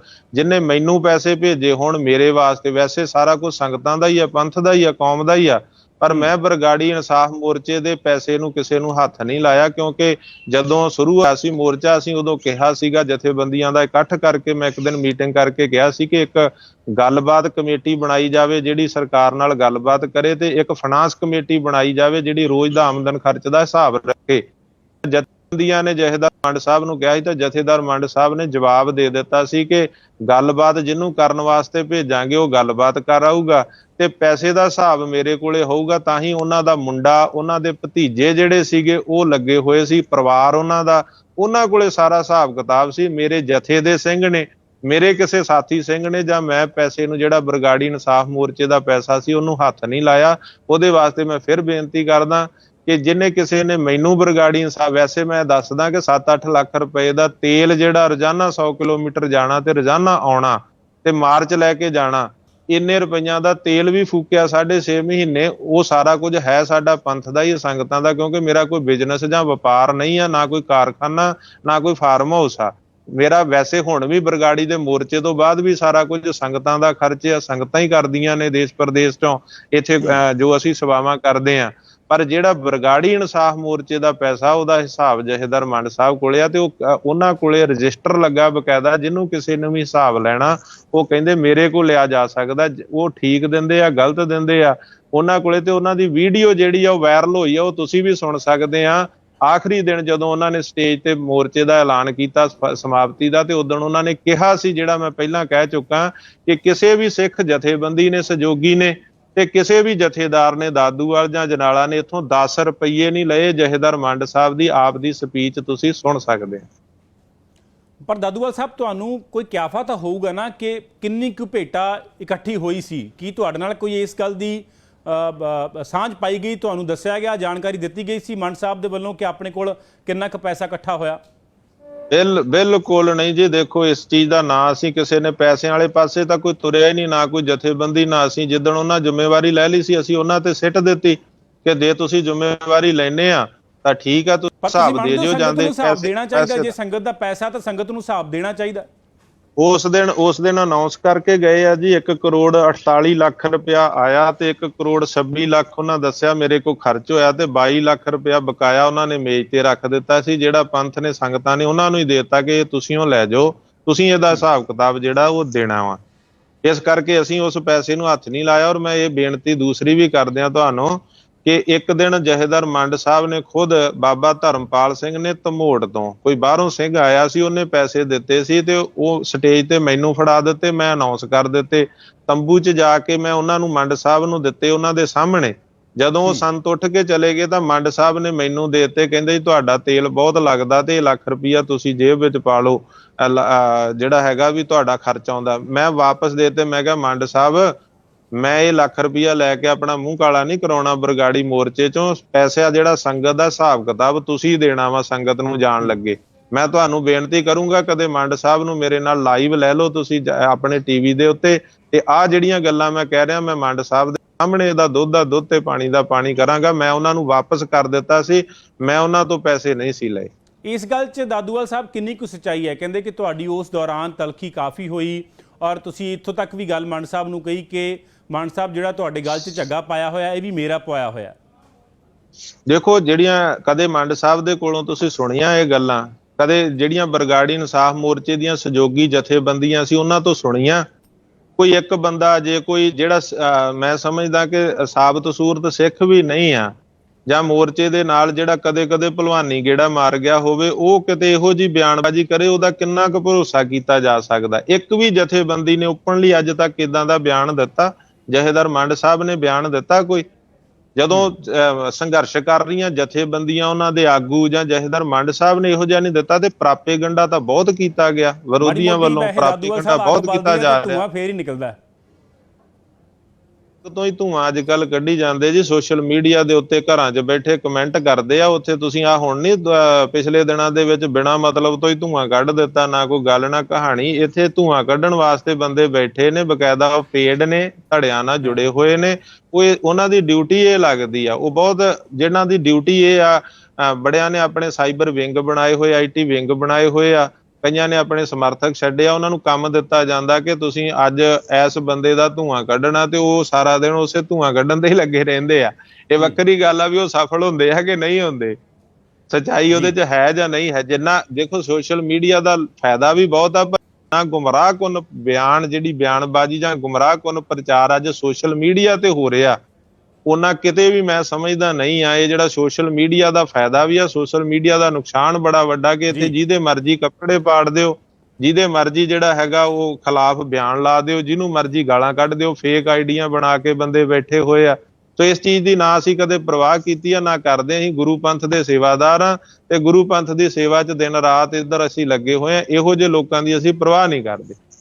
ਦਾਦੂਵਾਲ ਸਾਹਿਬ ਅੱਜ ਲੋਕ ਕਹਿੰਦੇ ਨੇ ਕਿ ਜਥੇਦਾਰ ਧਿਆਨ ਸਿੰਘ ਮੰਡ ਜਾਂ ਅਮਰੀਕ ਸਿੰਘ ਜੀ ਹੋਣ, ਕਹਿੰਦੇ ਅੱਜ ਦੋਨਾਂ ਨੂੰ ਦੂਰਬੀਨ ਲਾ ਕੇ ਲੱਭਣਾ ਪੈਂਦਾ। ਈਵਨ ਕਿ ਕਹਿੰਦੇ ਚਲੋ ਦਾਦੂਵਾਲ ਸਾਹਿਬ ਤਾਂ ਨਜ਼ਰ ਹੀ ਆਉਂਦੇ ਰਹਿੰਦੇ ਆ ਕੁਝ ਮਸਲਿਆਂ ਤੇ, ਪਰ ਉਹ ਕਹਿੰਦੇ ਕਿ ਦੋਨਾਂ ਨੂੰ ਹੁਣ ਦੂਰਬੀਨ ਲਾ ਕੇ ਲੱਭਣਾ ਪੈਂਦਾ, ਉਹਨਾਂ ਦਾ ਤਮਾਮ ਮਸਲਿਆਂ ਤੋਂ ਨਿਦਾਰਦ ਹੋਣਾ। ਲੋਕ ਕਹਿੰਦੇ ਆ ਕਿ ਠੀਕ ਹੈ ਬੇਅਦਬੀ ਵਾਲਾ ਮਸਲਾ ਸਿੱਖ ਕਦੇ ਭੁਲਾ ਨਹੀਂ ਸਕਦੇ, ਬਹੁਤ ਵੱਡਾ ਮਸਲਾ ਹੈ, ਪਰ ਉਹ ਕਹਿੰਦੇ ਹੋਰ ਵੀ ਬਹੁਤ ਸਾਰੇ ਮਸਲੇ ਨੇ। ਯੂਅੱਪਾ ਦਾ ਮਾਮਲਾ ਹੈ, ਯੂਅੱਪਾ ਦੇ ਮਾਮਲੇ 'ਚ ਬਹੁਤ ਸਾਰੇ ਜਿਹੜੇ ਲੋਕ ਨੇ, ਉਹਨਾਂ ਨੂੰ ਨੌਜਵਾਨ ਨੇ, ਉਹਨਾਂ ਨੂੰ ਗ੍ਰਿਫਤਾਰ ਕੀਤਾ ਜਾ ਰਿਹਾ। ਸਿਆਸਤਦਾਨ ਵੀ ਇਹ ਮਸਲਾ ਚੁੱਕ ਰਹੇ ਨੇ, ਪਰ ਸਿੱਖ ਜਥੇਬੰਦੀਆਂ ਇਸ ਮਸਲੇ ਤੇ ਸਾਇਲੈਂਟ ਮੋਡ ਤੇ ਕਿਉਂ ਲੱਗੀਆਂ ਹੋਈਆਂ? ਦੇਖੋ ਸੋਢੀ ਸਾਹਿਬ, ਮੈਂ ਇਹਦੇ ਬਾਰੇ ਇੱਕ ਗੱਲ ਕਹਿਣੀ ਚਾਹੁੰਦਾ ਵਾਂ। ਜਿਹੜੇ ਲੋਕ ਇਸ ਤਰ੍ਹਾਂ ਗੱਲ ਕਹਿੰਦੇ, ਮੈਂ ਉਹਨਾਂ ਜਥੇਦਾਰ ਸਾਹਿਬਾਨਾਂ ਦਾ ਜਾਤੀ ਤੌਰ ਤੇ ਸਤਿਕਾਰ ਕਰਦਾ। ਵਿਚਾਰਧਾਰ ਵਖਰੇਵੇਂ ਹੋ ਸਕਦੇ ਆ, ਸਾਡਾ ਵਖਰੇਵਾਂ ਹੋਇਆ ਵਾ, ਕੋਈ ਜਾਤੀ ਰੌਲਾ ਨਹੀਂ ਹੈ ਸਾਡਾ। ਤੇ ਜਿਹੜੇ ਲੋਕ ਇਦਾਂ ਦੀ ਬਿਆਨਬਾਜ਼ੀ ਕਰਦੇ ਆ, ਜਿਸ ਤਰ੍ਹਾਂ ਤੁਸੀਂ ਪਹਿਲਾਂ ਜ਼ਿਕਰ ਕੀਤਾ ਪੈਸਿਆਂ ਦੀ ਗੱਲ, ਜਾਂ ਜਿਹੜੇ ਗਾਲਾਂ ਗੂਲਾਂ ਦੀ ਜਿਹੜਾ ਤੁਸੀਂ ਜ਼ਿਕਰ ਕੀਤਾ ਮੰਦਾ ਚੰਗਾ ਤਲਖੀ ਦਾ, ਮੈਂ ਉਹਨਾਂ ਲੋਕਾਂ ਦੀ ਗੱਲ ਕਰਦਾ। ਨਾਲੇ ਉਹ ਬੰਦੇ ਨੇ, ਜਿਵੇਂ ਕਿਸੇ ਸ਼ੇਰ ਨੇ ਦੋ ਲਾਈਨਾਂ ਨੇ ਕਿ ਲਹਿਜੇ ਮੇਂ बदतमीजी चेहरे पर नकाब लेकर फिरते हैं, जिनके खुद खाते खराब हैं वो मेरा हिसाब लेकर फिरते हैं। ਜਿਨ੍ਹਾਂ ਦਾ ਆਪਣਾ ਕੋਈ ਹੈ ਨਹੀਂ ਆ, ਖਾਤੇ ਖਰਾਬ ਨੇ, ਉਹ ਸਾਡੇ ਹਿਸਾਬ ਕਿਤਾਬ ਦੀਆਂ ਗੱਲਾਂ, ਸਾਡੇ ਤੇ ਇਲਜ਼ਾਮਬਾਜ਼ੀ ਦੀਆਂ ਗੱਲਾਂ ਕਰਦੇ। ਕਹਿੰਦੇ ਛੱਜ ਤਾਂ ਬੋਲੇ, ਛਾਨਣੀ ਕੀ ਬੋਲੇ, ਜਿਹਦੇ ਚ ਆਪ 3600 ਸੇਕ ਆ। ਉਹੋ ਜਿਹੇ ਲੋਕਾਂ ਦੀ ਅਸੀਂ ਪਰਵਾਹ ਨਹੀਂ ਕਰਦੇ। ਜਿੱਥੋਂ ਤੱਕ ਤੁਸੀਂ ਆ ਮਸਲਿਆਂ ਦੀ ਗੱਲ ਕੀਤੀ ਆ, ਦੇਖੋ ਜਿਹੜੇ ਵੀ ਨੌਜਵਾਨਾਂ ਨੂੰ ਇਸ ਤਰ੍ਹਾਂ ਜੁਆਪਾ ਵਰਗੇ ਕਾਨੂੰਨ ਵਿੱਚ ਫੜਿਆ ਗਿਆ, ਅਸੀਂ ਬਕਾਇਦਾ ਉਹਦੇ ਤੇ ਮੇਰੇ ਬਿਆਨ ਵੀ ਛਪ ਚੁੱਕੇ, ਵੀਡੀਓ ਵੀ ਵਾਇਰਲ ਮੈਂ ਆਪਣੀਆਂ ਕੀਤੀਆਂ ਨੇ, ਉਹ ਤੁਸੀਂ ਵੀ ਸੁਣੀਆਂ ਹੋਣਗੀਆਂ ਕਿ ਜਿਹੜੇ ਕਾਲੇ ਕਾਨੂੰਨ ਆ ਇਹਨਾਂ ਦੀ ਸਿੱਖਾਂ ਤੇ ਦੁਰਵਰਤੋਂ ਨਾ ਕੀਤੀ ਜਾਵੇ। ਪਹਿਲਾਂ ਟਾਡਾ ਦੀ ਦੁਰਵਰਤੋਂ ਹੁੰਦੀ ਸੀਗੀ, ਪੋਟਾ ਦੀ ਦੁਰਵਰਤੋਂ ਹੁੰਦੀ ਸੀ, ਹੁਣ ਜੁਆਪਾ ਜਿਹੜਾ UAP ਤੇ ਅਸੀਂ ਖੁਦ ਅਨਲਾਫੁਲ ਐਕਟੀਵਿਟੀ, ਦੇਸ਼ ਧਰੋਹ, ਅਸੀਂ ਖੁਦ ਇਹਦੇ ਸ਼ਿਕਾਰ ਹੋਏ ਆ। ਜਦੋਂ ਬਾਦਲ ਸਰਕਾਰ ਨੇ ਸਾਡੇ ਤੇ ਸਰਬੱਤ ਖਾਲਸਾ ਤੋਂ ਬਾਅਦ ਇਹ ਧਰਾਵਾਂ ਲਾਈਆਂ ਸੀਗੀਆਂ ਤੇ ਸਾਨੂੰ ਨਜ਼ਰਬੰਦ ਵੀ ਰੱਖਿਆ। ਮੈਨੂੰ 4-5 ਮਹੀਨੇ ਮੈਂ ਹੁਸ਼ਿਆਰਪੁਰ ਦੀ ਜੇਲ੍ਹ ਵਿੱਚ ਰਿਹਾ ਬਾਅਦ ਵਿੱਚ ਮਾਨਯੋਗ ਹਾਈ ਕੋਰਟ ਤੋਂ ਜ਼ਮਾਨਤ ਲੈ ਕੇ ਬਾਹਰ ਆਏ ਆ, ਤੇ ਬਾਅਦ ਵਿੱਚ ਜਿਹੜਾ ਕਮਿਸ਼ਨ ਬਣਿਆ ਸੀ ਝੂਠੇ ਮੁਕੱਦਮੇ ਰੱਦ ਕਰਨ ਵਾਲਾ ਹੋਣ ਵਾਲੀ ਸਰਕਾਰ ਵੱਲੋਂ, ਪੰਜਾਬ ਸਰਕਾਰ ਵੱਲੋਂ, ਜਸਟਿਸ ਮਹਿਤਾਬ ਸਿੰਘ ਗਿੱਲ ਦਾ, ਅਸੀਂ ਉਹਦੇ 'ਚ ਐਪਲੀਕੇਸ਼ਨ ਦਿੱਤੀ ਸੀ ਵੀ ਆ ਸਾਡੇ ਤੇ ਝੂਠੇ ਪਰਚੇ ਪਾਏ ਗਿਆ, ਤੇ ਉਹਨਾਂ ਨੂੰ ਰੱਦ ਕਰਨ ਦੀ ਸਿਫਾਰਿਸ਼ ਕੀਤੀ ਸੀ। ਸੋ ਮੈਂ ਕਹਿਣਾ ਚਾਹੁੰਦਾ ਕਿ ਅਸੀਂ ਖੁਦ ਇਹਨਾਂ ਮੁਕੱਦਮਿਆਂ ਦੇ ਸ਼ਿਕਾਰ ਹੋਏ, ਕਾਲੇ ਕਾਨੂੰਨਾਂ ਦੇ ਖੁਦ ਸ਼ਿਕਾਰ ਹੋਏ ਆ, ਤੇ ਅਸੀਂ ਇਹ ਕਹਿਣਾ ਚਾਹੁੰਦੇ, ਚਾਹੇ ਪੰਜਾਬ ਸਰਕਾਰ ਆ ਚਾਹੇ ਭਾਰਤ ਸਰਕਾਰ ਆ, ਵੀ ਜਿਹੜੇ ਇਹੋ ਜਿਹੇ ਕਾਲੇ ਕਾਨੂੰਨ ਨੇ ਉਹਨਾਂ ਦੀ ਦੁਰਵਰਤੋਂ ਨਾ ਕੀਤੀ ਜਾਵੇ। ਵੱਧ ਜਿਹੜੀ ਪੂਰੇ ਭਾਰਤ ਵਿੱਚ ਸਭ ਤੋਂ ਵੱਧ ਇਹਨਾਂ ਕਾਲੇ ਕਾਨੂੰਨਾਂ ਦੀ ਵਰਤੋਂ ਪੰਜਾਬ ਵਿੱਚ ਹੋ ਰਹੀ ਆ। ਜਿਹੜੇ ਪੰਜਾਬ ਦੇ ਨੌਜਵਾਨ ਨੇ, ਦੇਖੋ ਤਿਆਰ ਬਰ ਤਿਆਰ ਗੁਰਸਿੱਖ, ਉਹਨਾਂ ਨੂੰ ਨਸ਼ਿਆਂ ਤੋਂ ਬਚਾਉਣ ਦੀ ਲੋੜ ਆ, ਅੱਜ ਉਹਨਾਂ ਨੂੰ ਵਿੱਦਿਆ ਵਾਲੇ ਪਾਸੇ ਲਾਉਣ ਦੀ ਲੋੜ ਆ, ਉਹਨਾਂ ਨੂੰ ਨੌਕਰੀਆਂ ਰੁਜ਼ਗਾਰ ਦੇਣ ਦੀ ਲੋੜ ਆ, ਨਾ ਕਿ ਉਹਨਾਂ ਤੇ ਕਾਲੇ ਕਾਨੂੰਨ ਲਾ ਕੇ। ਜੇ ਕਿਸੇ ਨੇ, ਚਲੋ ਮੰਨ ਲਓ ਫੇਸਬੁੱਕ ਤੇ ਕੋਈ ਪੋਸਟ ਸ਼ੇਅਰ ਕਰ ਦਿੱਤੀ, ਉਹਨੂੰ ਸਮਝਾਇਆ ਜਾ ਸਕਦਾ। ਜੇ ਕੋਈ ਗਲਤ ਗੈਰ ਕਾਨੂੰਨੀ ਜੇ ਕੋਈ ਇਸ ਤਰ੍ਹਾਂ ਦੀ ਗੱਲ ਹੋ ਗਈ, ਉਹਨੂੰ ਪਿਆਰ ਨਾਲ ਸਮਝਾਇਆ ਜਾ ਸਕਦਾ। ਇਹ ਥੋੜੀ ਉਹਦੇ ਤੇ ਜਵਾਪਾ ਲਾ ਕੇ ਤੇ ਉਹਦੀ ਜ਼ਿੰਦਗੀ ਗਾਲ ਦੇ, ਉਹਨੂੰ ਜੇਲ੍ਹ ਵਿੱਚ ਸਿੱਟ ਕੇ। ਮੈਂ ਇਹਦੇ ਸਖਤ ਖਿਲਾਫ ਹਾਂ ਕਿ ਇਹਨਾਂ ਕਾਲੇ ਕਾਨੂੰਨਾਂ ਦੀ ਦੁਰਵਰਤੋਂ ਕਿਸੇ ਦੇ ਉੱਤੇ ਵੀ, ਚਾਹੇ ਕੋਈ ਹਿੰਦੂ ਆ, ਮੁਸਲਮਾਨ ਆ, ਸਿੱਖ ਆ, ਈਸਾਈ ਆ, ਕਿਸੇ ਤੇ ਵੀ ਨਹੀਂ ਹੋਣੀ ਚਾਹੀਦੀ, ਪਰ ਖਾਸ ਕਰਕੇ ਸਿੱਖਾਂ ਦੇ ਉੱਤੇ ਹੋ ਰਹੀ ਹੈ। ਇਹਦੀ ਮੈਂ ਸਖਤ ਲਫ਼ਜ਼ਾਂ 'ਚ ਨਿਖੇਧੀ, ਔਰ ਮੈਂ ਖੁਦ ਉੱਥੇ ਜਾ ਰਿਹਾ। ਜਿੱਥੇ ਵੀ ਕਿਤੇ ਸਾਡੇ ਸਿੱਖਾਂ ਨਾਲ ਧੱਕੇਸ਼ਾਹੀ, ਬੇਇਨਸਾਫੀ ਦੀ ਗੱਲ ਹੁੰਦੀ ਆ, ਮੈਨੂੰ ਹੋਰ ਕਿਸੇ ਦਾ ਪਤਾ ਨਹੀਂ, ਮੇਰੇ ਨਾਲੋਂ ਸਾਰੇ ਵੱਧ ਸੇਵਾ ਕਰਦੇ ਆ, ਪਰ ਮੈਂ ਆਪਣੀ ਆਵਾਜ਼ ਜ਼ਰੂਰ ਬੁਲੰਦ ਕਰਦਾ। ਮੈਂ ਕਦੇ ਨਫੇ ਨੁਕਸਾਨ ਦੀ ਪਰਵਾਹ ਨਹੀਂ ਕੀਤੀ, ਚਾਹੇ ਉਹ ਪੰਜਾਬ ਸਰਕਾਰ ਦੀ ਗੱਲ ਹੋਵੇ, ਚਾਹੇ ਉਹ ਦੇਸ਼ ਦੀ ਸਰਕਾਰ ਦੀ ਗੱਲ ਹੋਵੇ। ਜਿੱਥੇ ਕੋਈ ਚੰਗਾ ਕੰਮ ਕਰੇ ਅਸੀਂ ਸ਼ਲਾਘਾ ਕਰਦੇ ਹਾਂ। ਕਰਤਾਰਪੁਰ ਸਾਹਿਬ ਦਾ ਲਾਂਘਾ ਖੋਲਿਆ, ਅਸੀਂ ਭਾਰਤ ਸਰਕਾਰ ਦੀ ਪ੍ਰਧਾਨ ਮੰਤਰੀ ਨਰਿੰਦਰ ਮੋਦੀ ਜੀ ਦੀ ਸ਼ਲਾਘਾ ਕੀਤੀ, ਉਹਦੇ 'ਚ ਨਵਜੋਤ ਸਿੱਧੂ ਨੇ ਰੋਲ ਨਿਭਾਇਆ, ਉਹਦੀ ਸ਼ਲਾਘਾ ਕੀਤੀ। ਪੰਜਾਬ ਸਰਕਾਰ ਨੇ ਰੋਲ ਨਿਭਾਇਆ, ਅਸੀਂ ਸ਼ਲਾਘਾ ਕੀਤੀ। ਉਹਦੇ ਵਿੱਚ ਜੇ ਇਮਰਾਨ ਖਾਨ ਨੇ ਰੋਲ ਵਧੀਆ ਨਿਭਾਇਆ, ਦੂਸਰੇ ਦੇਸ਼ ਦੇ ਪ੍ਰਧਾਨ ਮੰਤਰੀ ਨੇ, ਅਸੀਂ ਉਹਨਾਂ ਦੀ ਸ਼ਲਾਘਾ ਕੀਤੀ ਵੀ ਉਹਨਾਂ ਕਰਤਾਰਪੁਰ ਸਾਹਿਬ ਦਾ ਲਾਂਘਾ ਖੋਲਿਆ। ਤੇ ਜਦੋਂ ਉਹਦੇ ਤੇ ਗਲਤ ਬਿਆਨਬਾਜ਼ੀ ਸਾਡੇ ਡੀਜੀਪੀ ਦਿਨਕਰ ਗੁਪਤਾ ਜੀ ਨੇ ਕੀਤੀ, ਜਦੋਂ ਤੁਸੀਂ ਬੀਜੇਪੀ ਦੀ ਸ਼ਲਾਘਾ ਕਰਦੇ ਹੋ ਤਾਂ ਲੋਕ ਤੁਹਾਨੂੰ ਕਹਿਣ ਲੱਗ ਪੈਂਦੇ ਆ ਦਾਦੂਵਾਲ ਸਾਹਿਬ ਸੰਘ ਦੇ ਬੰਦੇ ਆ। ਦੇਖੋ, ਮੈਂ ਇੱਕ ਗੱਲ ਕਹਿਣੀ ਚਾਹੁੰਦਾ ਵਾ ਸੋਢੀ ਸਾਹਿਬ, ਮੈਂ ਤਾਂ ਗੁਰੂ ਦਾ ਸਿੱਖ ਹਾਂ। ਮੈਂ ਗੁਰੂ ਦੇ ਪੰਥ ਵਾਸਤੇ ਜਿਹੜਾ ਕੋਈ ਚੰਗਾ ਕਰਦਾ, ਪੰਥ ਤੇ ਪੰਜਾਬ ਲਈ, ਹਰਿਆਣੇ ਲਈ, ਲੋਕਾਂ ਲਈ, ਸਮਾਜ ਲਈ, ਮੈਂ ਉਹਦੀ ਸ਼ਲਾਘਾ ਕਰਦਾ। ਮੈਂ ਨਹੀਂ ਦੇਖਿਆ ਕਦੇ ਉਹ ਕਿਹੜੀ ਪਾਰਟੀ ਦਾ ਵਾ, ਠੀਕ ਹੈ ਨਾ। ਮੈਂ ਡਾਕਟਰ ਮਨਮੋਹਨ ਸਿੰਘ ਦੀ ਸ਼ਲਾਘਾ ਕਰਦਾ ਕਿ ਇੱਕ ਸਰਦਾਰ ਦੇ ਕਰਕੇ ਸਾਡੀ ਪੱਗ ਜਿਹੜੀ ਸੀ ਪੂਰੇ ਸੰਸਾਰ 'ਚ ਗਈ, ਵੀ ਇੱਕ ਇਮਾਨਦਾਰ ਸਰਦਾਰ ਪ੍ਰਧਾਨ ਮੰਤਰੀ ਰਿਹਾ 10 ਸਾਲ। ਮੈਂ ਉਹਨਾਂ ਦੀ ਸ਼ਲਾਘਾ ਕੀਤੀ। ਉਹ ਮੈਨੂੰ ਮਿਲੇ ਵੀ ਇੱਕ ਸ਼ੋਕ ਸਮਾਗਮ ਦੇ ਵਿੱਚ ਗੁਰਦੁਆਰਾ ਰਕਾਬਗੰਜ ਸਾਹਿਬ ਦਿੱਲੀ ਦੇ ਵਿੱਚ, ਉਹਨਾਂ ਨੇ ਮੇਰੇ ਨਾਲ ਵਿਚਾਰ ਵੀ ਸਾਂਝੇ ਕੀਤੇ। ਸੋ ਮੈਂ ਸ਼ਲਾਘਾ ਕਰਦਾ। ਮੈਂ ਕੋਈ ਕਦੇ ਪਾਰਟੀ ਨਹੀਂ ਦੇਖੀ। ਦੇਖੋ, ਕੋਈ ਅਕਾਲੀ ਦਲ ਕੰਮ ਚੰਗਾ ਕਰੇ, ਮੈਂ ਉਹਨਾਂ ਦੀ ਸ਼ਲਾਘਾ ਕਰੂੰਗਾ, ਕੋਈ ਆਮ ਪਾਰਟੀ ਦਾ ਬੰਦਾ ਕਰੇ, ਮੈਂ ਉਹਦੀ ਸ਼ਲਾਘਾ ਕਰੂੰਗਾ, ਕੋਈ ਕੈਪਟਨ, ਕਿਉਂਕਿ ਮੈਂ ਇੱਕ ਗੁਰੂ ਪੰਥ ਦਾ ਸੇਵਾਦਾਰ ਹਾਂ, ਸੇਵਕ ਹਾਂ। ਤੇ ਜਿਹੜਾ ਚੰਗਾ ਗੱਲ ਆ ਕਿ ਲੋਕਾਂ ਦੇ ਸੋਚਣ ਦੇ ਬਣ ਗਏ ਆ। ਜਦੋਂ ਅਸੀਂ ਕਿਸੇ ਚੰਗੇ ਕੰਮ ਦੀ, ਕਿਸੇ ਦੀ ਸ਼ਲਾਘਾ ਕਰਦੇ ਤੇ ਲੋਕ ਉਧਰ ਜੋੜ ਦਿੰਦੇ ਆ। ਕਦੇ ਸਾਨੂੰ ਜਿਹੜੇ ਕਾਂਗਰਸ ਵਾਲੇ ਉਹ ਕਹਿੰਦੇ ਅਕਾਲੀ ਨੇ, ਅਕਾਲੀਆਂ ਦੀ ਬੀ ਟੀਮ ਆ, ਤੇ ਜਿਹੜੇ ਅਕਾਲੀ ਨੇ ਉਹ ਕਹਿੰਦੇ ਇਹ ਕਾਂਗਰਸ ਦੀ ਬੀ ਟੀਮ ਆ। ਵੈਸੇ ਦਾਦੂਵਾਲ ਸਾਹਿਬ, ਆਰਐਸਐਸ ਨੂੰ ਲੈ ਕੇ ਬੜੀ ਲੰਬੀ ਚੌੜੀ ਤੇ ਵੱਡੀ ਡਿਬੇਟ ਛਿੜਦੀ ਹੈ। ਤੁਸੀਂ ਬਤੌਰ ਸਿੱਖ ਆਗੂ ਹੋਣ ਦੇ ਨਾਤੇ ਤੁਸੀਂ ਆਰਐਸਐਸ ਦੇ ਬਾਰੇ ਤੁਹਾਡੀ ਕੀ ਵਿਚਾਰਧਾਰਾ ਹੈ? ਮੰਨਿਆ ਜਾਂਦਾ ਹੈ ਇਸ ਤਰ੍ਹਾਂ ਦੀ ਬੜੀ ਚਰਚਾ ਛਿੜਦੀ ਹੈ ਸਿੱਖ ਵਿਦਵਾਨਾਂ 'ਚ, ਬੁੱਧੀਜੀਵਾਂ 'ਚ ਵੀ, ਕਿ ਆਰਐਸਐਸ ਕਿਤੇ ਨਾ ਕਿਤੇ ਸਿੱਖਾਂ ਨੂੰ ਡੋਮੀਨੇਟ ਕਰਨਾ ਚਾਹੁੰਦੀ ਹੈ। ਤੁਸੀਂ ਕੀ ਮਹਿਸੂਸ ਕਰਦੇ ਹੋ ਆਰਐਸਐਸ ਦੇ ਬਾਰੇ? ਦੇਖੋ ਸੋਢੀ ਸਾਹਿਬ, ਹਰ ਧਰਮ ਦੇ ਜਿਹੜੀਆਂ ਸੰਸਥਾਵਾਂ ਨੇ, ਉਹਨਾਂ ਨੂੰ ਆਪਣੇ ਧਰਮ ਦਾ ਪ੍ਰਚਾਰ ਕਰਨ ਦਾ ਪੂਰਾ ਹੱਕ ਆ। ਚਾਹੇ ਉਹ ਆਰਐਸਐਸ ਆ, ਉਹ ਆਪਣੇ ਧਰਮ ਦਾ ਪ੍ਰਚਾਰ ਕਰਨ, ਭਾਈਚਾਰੇ ਦਾ ਪ੍ਰਚਾਰ ਕਰਨ, ਪੂਰਾ ਹੱਕ ਆ। ਪਰ ਕਿਸੇ ਵੀ ਧਰਮ 'ਚ ਦਖਲਅੰਦਾਜ਼ੀ, ਬਹੁਤ ਸਾਰੇ ਡੇਰੇ ਨੇ ਸੰਸਾਰ ਦੇ ਵਿੱਚ, ਆਪੋ ਆਪਣਾ ਕੋਈ ਡੇਰਾ ਚਲਾਵੇ, ਸਾਨੂੰ ਕੋਈ ਇਤਰਾਜ਼ ਨਹੀਂ। ਜਦੋਂ ਸਾਡੇ ਧਰਮ 'ਚ ਦਖਲਅੰਦਾਜ਼ੀ ਕਰਤਾ, ਜਿਵੇਂ ਡੇਰੇ ਸਰਸੇ ਨੇ ਕੀਤੀ, ਡੇਰੇ ਨੂਰਮਹਿਲ ਨੇ ਕੀਤੀ, ਅਸੀਂ ਉਹਨਾਂ ਦਾ ਵਿਰੋਧ ਕੀਤਾ। ਜਿਹੜਾ ਵੀ ਆਪਣੇ ਧਰਮ ਦੀ ਗੱਲ ਕਰੇ, ਸਮਾਜ ਦੀ ਗੱਲ ਕਰੇ, ਹਰੇਕ ਨੂੰ ਹੱਕ ਆ। ਇਸੇ ਤਰ੍ਹਾਂ ਆਰਐਸਐਸ ਆਪਣੇ ਬ੍ਰਾਹਮਣ ਧਰਮ ਦੀ, ਬ੍ਰਾਹਮਣ ਮਤ ਹਿੰਦੂ ਧਰਮ ਦੀ ਗੱਲ ਕਰਨ, ਉਹਨਾਂ ਨੂੰ ਪੂਰਾ ਹੱਕ ਆ। ਪਰ ਉਹ ਸਾਡੇ ਧਰਮ ਵਿੱਚ ਦਖਲਅੰਦਾਜ਼ੀ ਕਰਨ, ਸਿੱਖ ਧਰਮ ਦੇ ਵਿੱਚ, ਇਸ ਗੱਲ ਦੀ ਅਸੀਂ ਇਜਾਜ਼ਤ ਨਹੀਂ ਦਿੰਦੇ। ਸਾਡੀਆਂ ਸਿੱਖ ਸੰਸਥਾਵਾਂ ਨੇ, ਦਖਲ ਹੋ ਰਿਹਾ ਨਹੀਂ, ਕਈ ਜਗ੍ਹਾ ਤੇ ਗੱਲਾਂ ਸਾਹਮਣੇ ਆਈਆਂ ਨੇ, ਜਿਸ ਦੇ ਵਿੱਚ ਤਾਂ ਹੀ ਸ੍ਰੀ ਅਕਾਲ ਤਖਤ ਸਾਹਿਬ ਤੋਂ ਵੀ ਹੁਕਮਨਾਮੇ ਜਾਰੀ ਹੋਏ ਆ। ਅਸੀਂ ਕਿਸ ਤਰ੍ਹਾਂ ਇਸ ਗੱਲ ਤੋਂ ਮੁਨਕਰ ਹੋ ਸਕਦੇ ਹਾਂ? ਤੁਸੀਂ ਵੀ ਕਿੱਦਾਂ ਮੁਨਕਰ ਹੋ ਸਕਦੇ ਹੋ? ਜਿੱਥੇ ਕਿਤੇ ਦਖਲਅੰਦਾਜ਼ੀ ਦੀ ਗੱਲ ਆਈ ਆ, ਜਥੇਦਾਰ ਜੋਗਿੰਦਰ ਸਿੰਘ ਵਿਦਾਂਤੀ ਵੇਲੇ ਦੇਖੋ ਹੁਕਮ ਜਾਰੀ ਹੋਏ ਆ। ਇਸ ਕਾਰਨ ਕਰਕੇ ਅਸੀਂ ਚਾਹੁੰਦੇ, ਪਰ ਦੂਜੇ ਪਾਸੇ ਸਾਡੇ ਜਥੇਦਾਰ ਉਹਨਾਂ ਦੇ ਸਮਾਗਮ 'ਚ ਵੀ ਬੈਠੇ ਨੇ। ਸ੍ਰੀ ਹਰਮੰਦਰ ਜੀ ਪਟਨਾ ਸਾਹਿਬ ਵਾਲੇ ਗਿਆਨੀ ਇਕਬਾਲ ਸਿੰਘ ਜੀ, ਉਹਨਾਂ ਦੇ ਬੈਠੇ ਹੁੰਦੇ ਸੀਗੇ, ਜਿਹੜੇ ਪਹਿਲੇ ਸਾਬਕਾ ਜਥੇਦਾਰ ਆ। ਸੋ ਇਸ ਤਰੀਕੇ ਦੇ ਨਾਲ ਮੈਂ ਕਹਿਣਾ ਚਾਹੁੰਦਾ ਕਿ ਜਿੱਥੇ RSS ਹੈਗੀ ਆ ਉਹਨੂੰ ਪੂਰਾ ਹੱਕ ਆ ਉਹ ਆਪਣੇ ਧਰਮ ਦਾ ਪ੍ਰਚਾਰ ਕਰੇ, ਆਪਣੇ ਮਤ ਦਾ ਪ੍ਰਚਾਰ ਕਰੇ, ਪਰ ਸਾਡੇ ਧਰਮ ਵਿੱਚ ਦਖਲਅੰਦਾਜ਼ੀ ਇਹ ਅਸੀਂ ਕਿਸੇ ਦੇ ਧਰਮ 'ਚ ਦਖਲ ਨਹੀਂ ਦਿੰਦੇ। ਅਸੀਂ ਆਪਣੇ ਧਰਮ ਦੀ ਪਰਪੱਕਤਾ ਤੇ ਦੂਜੇ ਧਰਮਾਂ ਦੇ ਸਤਿਕਾਰ ਦਾ ਸੁਨੇਹਾ ਦਿੰਦੇ ਆ ਕਿ ਸਾਡੇ ਗੁਰੂ ਨੇ ਆਪਣੇ ਧਰਮ 'ਚ ਸਾਨੂੰ ਪਰਪੱਕ ਹੋਣਾ ਸਿਖਾਇਆ ਤੇ ਦੂਜੇ ਧਰਮਾਂ ਦਾ ਸਤਿਕਾਰ ਸਿਖਾਇਆ। ਪਰ ਦੂਜੇ ਧਰਮ ਵਿੱਚ ਦਖਲਅੰਦਾਜ਼ੀ ਨਾ ਅਸੀਂ ਕਿਸੇ ਦੇ ਦਿੰਦੇ ਆ ਤੇ ਨਾ ਅਸੀਂ ਬਰਦਾਸ਼ਤ ਕਰਦੇ। ਅਸੀਂ ਸ੍ਰੀ ਗੁਰੂ ਗ੍ਰੰਥ ਸਾਹਿਬ ਦੇ ਸਿੱਖ ਹਾਂ, ਪਰ ਅਸੀਂ ਬਾਈਬਲ ਦਾ, ਅਸੀਂ ਕੁਰਾਨ ਦਾ, ਅਸੀਂ ਗੀਤਾ ਦਾ ਪੂਰਾ ਸਤਿਕਾਰ ਕਰਦੇ ਹਾਂ। ਇਹ ਸਾਡੇ ਉਹਨਾਂ ਭਰਾਵਾਂ ਦੇ ਪਵਿੱਤਰ ਧਰਮ ਗ੍ਰੰਥ ਨੇ, ਉਹਨਾਂ ਨੂੰ ਮੁਬਾਰਕ। ਦਾਦੂਵਾਲ ਸਾਹਿਬ, ਅੱਜ ਤੁਸੀਂ ਸ੍ਰੀ ਅਕਾਲ ਤਖ਼ਤ ਸਾਹਿਬ ਦੇ ਜਥੇਦਾਰ ਕਿਸ ਨੂੰ ਮੰਨਦੇ ਹੋ ਤੁਸੀਂ ਮਾਨਸਿਕ ਤੌਰ ਤੇ, ਖਾਸ ਤੌਰ ਤੇ, ਔਰ ਹੁਣ ਗਿਆਨੀ ਹਰਪ੍ਰੀਤ ਸਿੰਘ ਹੋਰਾਂ ਦੇ ਬਾਰੇ ਤੁਹਾਡੇ ਮਨ ਦੇ ਅੰਦਰ ਕੀ ਪਰਸੈਪਸ਼ਨ ਹੈਗੀ ਹੈ? ਦੇਖੋ, ਜਿੱਥੋਂ ਤੱਕ ਹੈਗੀ ਸਰਬੱਤ ਖਾਲਸਾ ਨੇ ਜੋ ਫੈਸਲੇ ਲਏ, ਮੈਂ ਤਾਂ ਸਰਬੱਤ ਖਾਲਸਾ ਦੇ ਫੈਸਲਿਆਂ ਨਾਲ, ਸਰਬੱਤ ਖਾਲਸਾ ਨੇ ਜੋ ਸਾਡੀਆਂ ਸੇਵਾਵਾਂ ਲਾਈਆਂ ਨੇ।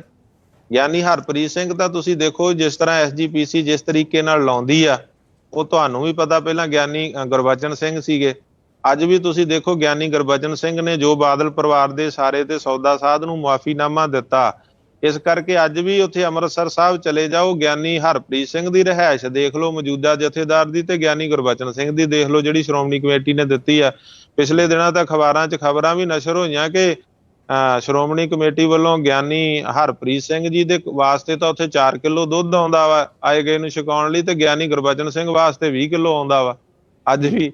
ਬਾਕੀ ਵੱਡੀਆਂ ਗੱਲਾਂ ਤਾਂ ਤੁਸੀਂ ਛੱਡ ਹੀ ਦਿਓ, ਛੋਟੀ ਜੀ ਗੱਲ ਹੀ ਮੈਂ ਕਰਦਾ। ਦੋਵਾਂ 'ਚ ਕੀ ਫਰਕ ਮਹਿਸੂਸ ਕਰਦੇ ਹੋ, ਗਿਆਨੀ ਗੁਰਬਚਨ ਸਿੰਘ ਤੇ ਗਿਆਨੀ ਹਰਪ੍ਰੀਤ ਸਿੰਘ 'ਚ ਕਿਰਦਾਰ ਦੇ ਤੌਰ ਤੇ ਕਿੱਡਾ ਕੁ ਵੱਡਾ ਫਰਕ ਹੈ?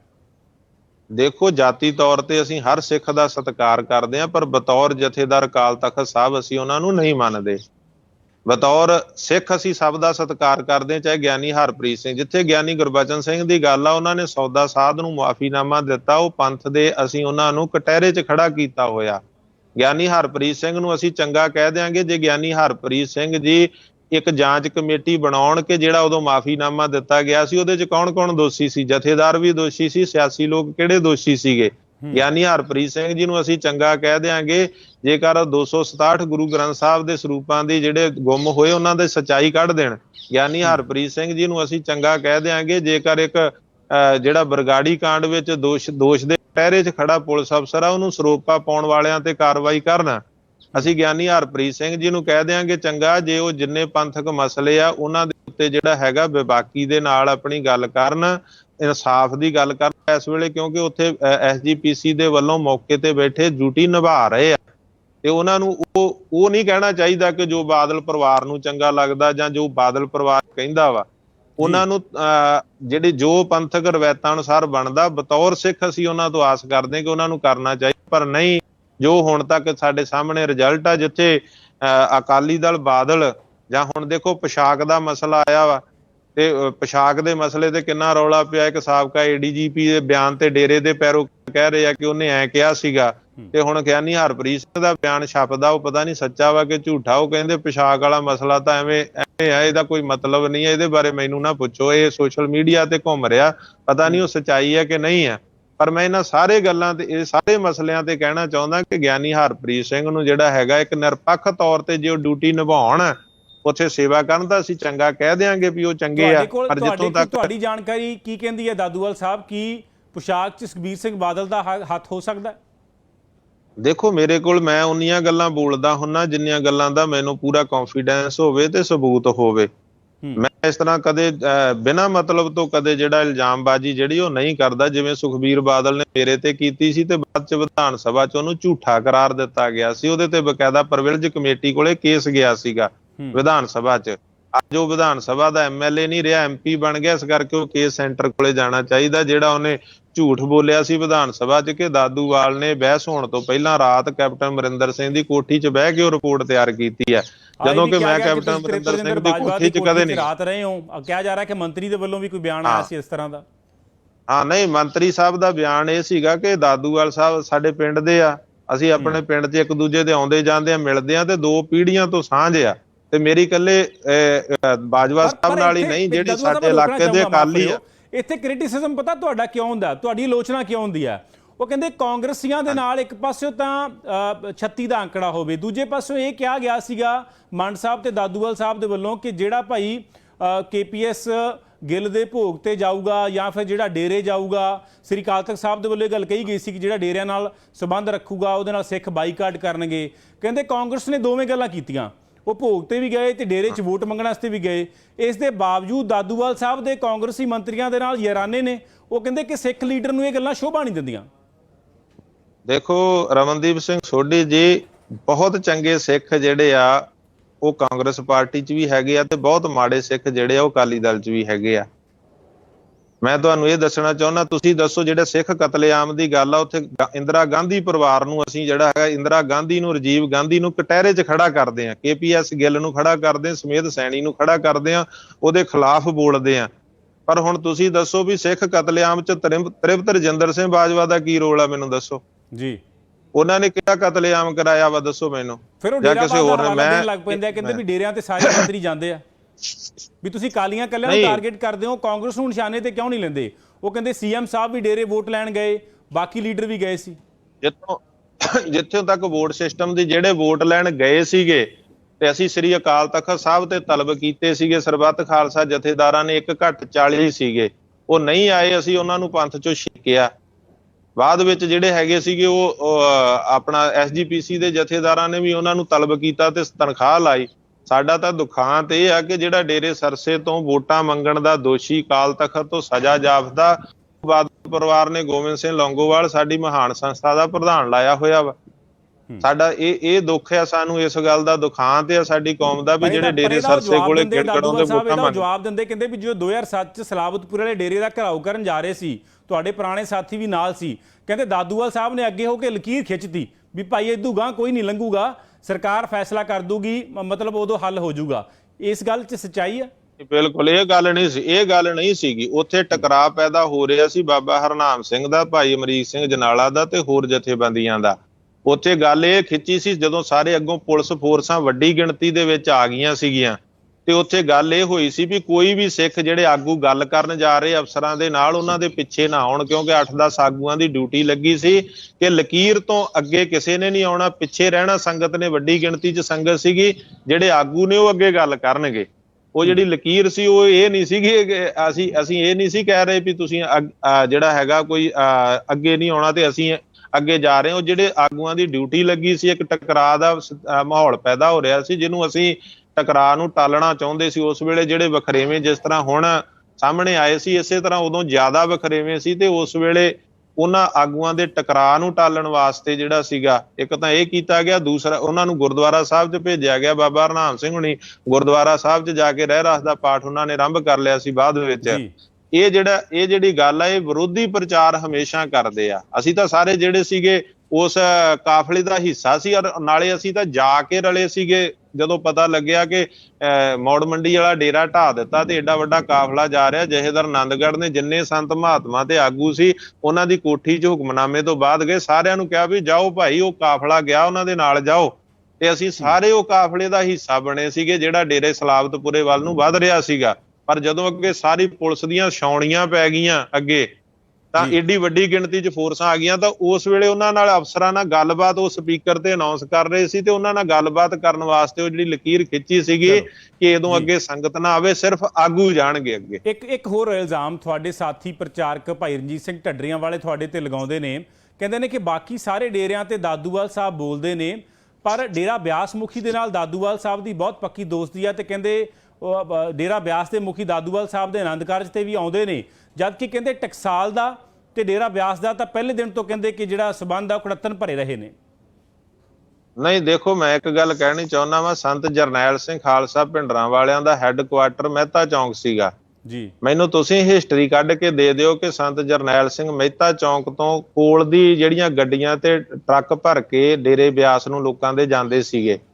ਖਾੜਕੂਵਾਦ ਦਾ ਵੀ ਦੌਰ ਰਿਹਾ, ਕਿਸੇ ਖਾੜਕੂ ਸਿੰਘ ਨੇ ਜਾਂ ਸੰਤ ਭਿੰਡਰਾਂ ਵਾਲਿਆਂ ਨੇ ਡੇਰਾ ਬਿਆਸ ਦੀ ਜਾਂਦੀ ਗੱਡੀ ਨੂੰ ਹੱਥ ਦੇ ਕੇ ਰੋਕਿਆ? ਕਿਸੇ ਨੂੰ ਉਹਦੇ ਤੇ ਤਸ਼ੱਦਦ ਕੀਤਾ ਕਿਸੇ ਨੂੰ? ਸੰਤ ਜਰਨੈਲ ਸਿੰਘ ਖਾਲਸਾ ਭਿੰਡਰਾਂ ਵਾਲਿਆਂ ਨਾਲੋਂ ਵੱਡੇ ਤਾਂ ਅਸੀਂ ਸਿੱਖ ਨਹੀਂ ਨਾ, ਉਹਨਾਂ ਨੂੰ ਅਸੀਂ ਆਪਣਾ ਵਧੀਆ ਰੋਲ ਮਾਡਲ ਮੰਨਦੇ ਆ। ਉਹ ਮਹਾਨ ਸਿੱਖ ਹੋਏ 20ਵੀਂ ਸਦੀ ਦੇ। ਉਹਨਾਂ ਨੇ ਸੰਤ ਜਰਨੈਲ ਸਿੰਘ ਨੇ, ਖਾਲਸਾ ਭਿੰਡਰਾਂ ਵਾਲਿਆਂ ਨੇ ਉਹਨਾਂ ਦਾ ਰਾਹ ਨਹੀਂ ਰੋਕਿਆ ਜਦੋਂ ਕਿ 4 ਫਰਲਾਂਘਾਂ ਤੇ ਸੀਗੇ। ਅਸੀਂ ਵੀ ਇੱਕ ਗੱਲ ਕਹਿੰਦੇ, ਹਰੇਕ ਨੂੰ ਹੱਕ ਆ ਚਾਹੇ ਕੋਈ ਡੇਰੇ ਆ। ਤੁਸੀਂ ਫਿਰ ਉਹਨਾਂ ਨੂੰ ਡੇਰਾਵਾਦ ਦਾ ਹਿੱਸਾ ਮੰਨਦੇ ਹੋ? ਉਹਨੂੰ ਤੁਸੀਂ ਡੇਰਾ ਨਹੀਂ ਨਹੀਂ ਮੰਨਦੇ? ਡੇਰਾ ਬਿਲਕੁਲ ਨਹੀਂ, ਡੇਰਾ ਵਾ ਬਿਲਕੁਲ। ਪਰ ਜਿਹੜਾ ਅਸੀਂ ਤਾਂ ਉੱਥੇ ਇੱਕ ਗੁਰਦੁਆਰਾ ਹੀ ਬਣਾਇਆ। ਤੁਸੀਂ ਪਹਿਲਾਂ ਵੀ ਇੰਟਰਵਿਊ ਕਰ ਚੁੱਕੇ ਹੋ ਵੀ ਅਸੀਂ ਕੋਈ ਪੰਥ ਦਾ ਨੁਕਸਾਨ ਥੋੜੀ ਕੀਤਾ, ਅਸੀਂ ਤਾਂ ਪੰਥ ਦਾ ਭਲਾ ਕੀਤਾ। ਡੇਰਾ ਬਿਆਸ ਮੁਖੀ ਨੇ ਪੰਥ ਦੀਆਂ ਭਾਵਨਾਵਾਂ ਨੂੰ ਸਮਝਦੇ ਆ ਉਹ ਸ੍ਰੀ ਅਕਾਲ ਤਖਤ ਤੇ ਗਏ, ਸ੍ਰੀ ਹਰਿਮੰਦਰ ਸਾਹਿਬ ਗਏ। ਉਹਨਾਂ ਨੇ ਇੱਕ ਨਾਲ 14 ਮਰਲਾ ਜਗ੍ਹਾ ਦਾ ਰੌਲਾ ਸੀ ਜਿਹਦੇ ਉਹ ਪੈਸੇ ਵੀ ਦੇ ਚੁੱਕੇ ਸੀ। ਉਹਨਾਂ ਫੇਰ ਵੀ 2.5-3 ਕਿੱਲੇ ਛੱਡ ਤੇ ਉੱਥੇ ਗੁਰਦੁਆਰਾ ਬਣਾਤਾ।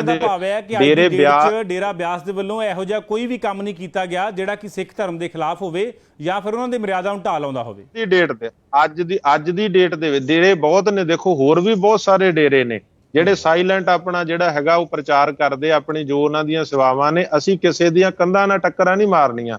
ਅਸੀਂ ਸਿੱਖਿਆ ਦੇ ਰਸਤੇ, ਪ੍ਰਚਾਰ ਦੇ ਰਸਤੇ ਕਿਸੇ ਨੂੰ ਆਪਣੇ ਧਰਮ ਵਾਲੇ ਪਾਸੇ ਪ੍ਰੇਰ ਕੇ ਲਿਆ ਸਕਦੇ ਹਾਂ, ਜਾਂ ਜਿਹੜੇ ਸਾਡੇ ਧਰਮ ਚੋਂ ਇਸ ਤਰ੍ਹਾਂ ਡੇਰੇ ਬਣੇ ਆ ਉਹਨਾਂ ਨੂੰ ਪ੍ਰਚਾਰ ਦੇ ਰਸਤੇ, ਪਿਆਰ ਦੇ ਰਸਤੇ ਜਿਹੜਾ ਵਾਪਸ ਆਉਣ ਲਈ ਪ੍ਰੇਰਨਾ। ਕਿਸੇ ਨਾਲ ਡਾਂਗੋ ਡਾਂਗੀ ਨਹੀਂ ਹੋਣਾ। ਜਿਹੜਾ ਸਾਡੇ ਗੁਰੂ ਦਾ ਸਵਾਂਗ ਰਚਦਾ ਜਾਂ ਸਾਡੀ ਗੁਰਬਾਣੀ ਤੇ ਜਾਂ ਸਾਡੇ ਗੁਰੂ ਤੇ ਸ਼ੰਕਿਆ ਕਰਦਾ ਵਾ ਜਾਂ ਸਾਡੇ ਧਰਮ 'ਚ ਦਖਲਅੰਦਾਜ਼ੀ ਕਰਦਾ, ਉਹਦੇ ਨਾਲ ਸਾਡਾ ਸੱਤੀ ਦਾ ਅੰਕੜਾ ਵਾ। ਜੇ ਡੇਰਾ ਬਿਆਸ ਮੁਖੀ ਸਾਡੇ ਧਰਮ 'ਚ ਦਖਲ ਦੇਣਗੇ, ਕਿਸੇ ਤਰ੍ਹਾਂ ਡੇਰਾ ਬਿਆਸ ਮੁਖੀ ਦੀ ਕੋਈ ਸਪੀਚ ਮੈਨੂੰ ਦੇ ਦਿਓ ਤੁਸੀਂ ਕਿ ਉਹ ਸਾਡੇ ਧਰਮ ਦੇ ਵਿੱਚ ਦਖਲਅੰਦਾਜ਼ੀ ਕਰਨ, ਤੇ ਤੁਹਾਡੇ ਸਾਰਿਆਂ ਦੇ ਅੱਗੇ ਲੱਗ ਕੇ ਮੈਂ ਜਾਊਂਗਾ ਵਿਰੋਧ ਕਰਨ ਵਾਸਤੇ। ਮੇਰੀ ਕੋਈ ਜਿਹੜਾ ਹੈਗਾ, ਮੈਂ ਤੁਹਾਨੂੰ ਦੱਸਣਾ ਚਾਹੁੰਦਾ, ਅਸੀਂ ਗੁਰੂ ਪੰਥ ਦੇ ਸੇਵਾਦਾਰ, ਗੁਰੂ ਗ੍ਰੰਥ ਸਾਹਿਬ ਦੇ ਸਿੱਖ ਆ, ਪਰ ਅਸੀਂ ਬਿਨਾਂ ਮਤਲਬ ਤੋਂ ਕਿਸੇ ਡੇਰੇ ਨਾਲ ਨਹੀਂ ਲੜਦੇ। ਡੇਰਾ ਸਰਸਾ ਸਾਡੇ ਧਰਮ 'ਚ ਦਖਲਅੰਦਾਜ਼ੀ ਕਰਦਾ, ਨੂਰ ਮਹਿਲੀਆ ਭਨਿਆਰਾ ਸਿੱਧੇ ਤੌਰ ਤੇ ਦਖਲਅੰਦਾਜ਼ੀ ਕਰਦਾ, ਤਾਂ ਉਹਦੇ ਨਾਲ ਲੜਦੇ। ਜਿੱਦਣ ਡੇਰਾ ਬਿਆਸ ਮੁਖੀ ਜਾਂ ਡੇਰਾ ਬਿਆਸ ਸਾਡੇ ਧਰਮ 'ਚ ਦਖਲ ਦਊਗਾ, ਡੇਰਾ ਬਿਆਸ ਦੇ ਪੈਰੋਕਾਰ ਤਾਂ ਗੁਰਦੁਆਰਾ ਸਾਹਿਬ ਜਾਂਦੇ ਆ। ਜਿੰਨੇ ਸਾਊਥ ਦੇ ਵਿੱਚੋਂ ਪਹਿਲਾਂ ਡੇਰੇ ਬਿਆਸ ਆਉਂਦੇ ਸੀ, ਡੇਰਾ ਬਿਆਸ ਮੁਖੀ ਦੇ ਦਰਬਾਰ ਸਾਹਿਬ ਮੱਥਾ ਟੇਕਣ ਦੇ ਨਾਲ ਹੁਣ ਉਹਨਾਂ ਦੀਆਂ ਟਿਕਟਾਂ ਜਦੋਂ ਸਾਊਥ ਤੋਂ ਆਉਂਦੇ ਆ ਉਹ ਦਰਬਾਰ ਸਾਹਿਬ ਅੰਮ੍ਰਿਤਸਰ ਸਾਹਿਬ ਤੱਕ ਹੁੰਦੀਆਂ ਨੇ। ਤੁਸੀਂ ਦੇਖਿਆ ਹੋਊ ਪਿਛਲੇ 2-4 ਸਾਲਾਂ ਦੇ ਵਿੱਚ, 5-4 ਸਾਲਾਂ 'ਚ ਸਾਊਥ ਦੇ ਲੋਕ ਜਿਹੜੇ ਵੱਡੀ ਗਿਣਤੀ 'ਚ ਦਰਬਾਰ ਸਾਹਿਬ ਆਉਣ ਲੱਗ ਗਏ ਆ। ਪਹਿਲਾਂ ਨਹੀਂ ਸੀ ਆਉਂਦੇ, ਉਹ ਡੇਰਾ ਬਿਆਸ ਤੋਂ ਮੁੜ ਜਾਂਦੇ ਸੀ। ਹੁਣ ਉਹ ਗੁਰੂ ਗ੍ਰੰਥ ਸਾਹਿਬ ਦੇ ਚਰਨਾਂ 'ਚ ਦਰਬਾਰ ਸਾਹਿਬ ਦੇ ਦਰਸ਼ਨ ਕਰਨ ਆਉਂਦੇ ਆ ਵੀ ਜੇ ਸਾਡਾ ਡੇਰਾ ਮੁਖੀ ਦਰਬਾਰ ਸਾਹਿਬ ਗਿਆ, ਗੁਰੂ ਗ੍ਰੰਥ ਸਾਹਿਬ ਨੂੰ ਨਤਮਸਤਕ ਹੋਇਆ, ਅਕਾਲ ਤਖਤ ਤੇ ਗਿਆ, ਤੇ ਅਸੀਂ ਵੀ ਜਾਈਏ। ਤੇ ਮੈਂ ਦੇਖਿਆ ਵਿਦੇਸ਼ਾਂ ਦੇ ਵਿੱਚ ਵੀ ਜਿਹੜੇ ਡੇਰਾ ਬਿਆਸ ਦੇ ਪੈਰੋਕਾਰ ਨੇ ਹੁਣ ਗੁਰਦੁਆਰਿਆਂ 'ਚ ਸ੍ਰੀ ਗੁਰੂ ਗ੍ਰੰਥ ਸਾਹਿਬ ਦੀਆਂ ਰੌਲਾਂ ਲਾਉਂਦੇ ਆ, ਅਖੰਡ ਪਾਠਾਂ ਦੀਆਂ, ਜਪਜੀ ਸਾਹਿਬ ਦੀਆਂ ਰੌਲਾਂ ਲਾਉਂਦੇ ਆ। ਤੇ ਅਸੀਂ ਕਹਿੰਦੇ ਗੁਰੂ ਅੱਗੇ ਅਰਦਾਸ ਕਰੀਏ ਵੀ ਜਿੰਨੇ ਸਾਡੇ ਭਰਾ ਸਾਡੇ ਤੋਂ ਪਾਸੇ ਗਏ ਆ, ਇਹ ਵੀ ਡੇਰਾ ਬਿਆਸ ਵੀ ਤੇ ਹੋਰ ਵੀ ਡੇਰਿਆਂ ਵਾਲੇ, ਉਹਨਾਂ ਨੂੰ ਅਸੀਂ ਪ੍ਰੇਰ ਕੇ ਗੁਰੂ ਗ੍ਰੰਥ ਸਾਹਿਬ ਦੇ ਲੜ ਲਾਈਏ। ਅਸੀਂ ਉਹਨਾਂ ਨੂੰ ਪ੍ਰੇਰ ਕੇ ਜਿਹੜਾ ਆਪਣੇ ਪੰਥ ਦਾ ਹਿੱਸਾ ਬਣਾਈਏ। ਤੋੜ ਤਾਂ ਜਿਹਨੂੰ ਮਰਜ਼ੀ ਸਿੱਟੀ ਜਾਓ, ਤੋੜਨ ਵਾਲੇ ਤਾਂ ਬਹੁਤ ਆ। ਤੋੜ ਕੇ ਤਾਂ ਜਿਹਨੂੰ ਮਰਜ਼ੀ ਸਿੱਟੀ ਜਾਓ। ਸਾਨੂੰ ਜੋੜਨਾ ਚਾਹੀਦਾ। ਜੋੜਨ ਵਾਸਤੇ ਹੀ ਸਤਿਗੁਰ ਨੇ ਆਖਿਆ, ਜੋੜਨ ਵਾਸਤੇ ਹੀ ਸਤਿਗੁਰ ਕਿੱਥੇ ਮੱਕਾ ਮਦੀਨਾ ਗਏ, ਕਿੱਥੇ ਹਰਿਦੁਆਰ ਗਏ, ਕਾਂਸੀ ਬਨਾਰਸ ਗਏ। ਜੋੜਨ ਵਾਸਤੇ ਹੀ ਗਏ ਕਿ ਉਹ ਪ੍ਰਮਾਤਮਾ ਅਕਾਲ ਪੁਰਖ ਨਾਲ ਜੋੜਿਆ ਜਾਵੇ। ਤੇ ਅਸੀਂ ਗੁਰੂ ਦੇ ਸਿੱਖਾਂ ਦੇ ਚਰਨਾਂ ਦੀ ਧੂੜ ਆ। ਸਾਡੀ ਵੀ ਕੋਸ਼ਿਸ਼ ਇਹੀ ਰਹਿਣੀ ਚਾਹੀਦੀ ਆ ਕਿ ਅਸੀਂ ਪ੍ਰੇਰ ਕੇ ਗੁਰੂ ਦੇ ਚਰਨਾਂ ਦੇ ਨਾਲ ਸਾਰਿਆਂ ਨੂੰ, ਗੁਰੂ ਗ੍ਰੰਥ ਸਾਹਿਬ ਦੇ ਚਰਨਾਂ ਨਾਲ ਜੋੜੀਏ, ਕਿਉਂਕਿ ਸ਼ਬਦ ਗੁਰੂ ਗ੍ਰੰਥ ਸਾਹਿਬ ਤੋਂ ਵੱਡਾ ਅੱਜ ਕਲਯੁਗ ਦੇ ਅੰਦਰ ਵੱਡਾ ਕੋਈ ਗੁਰੂ ਨਹੀਂ ਹੈ।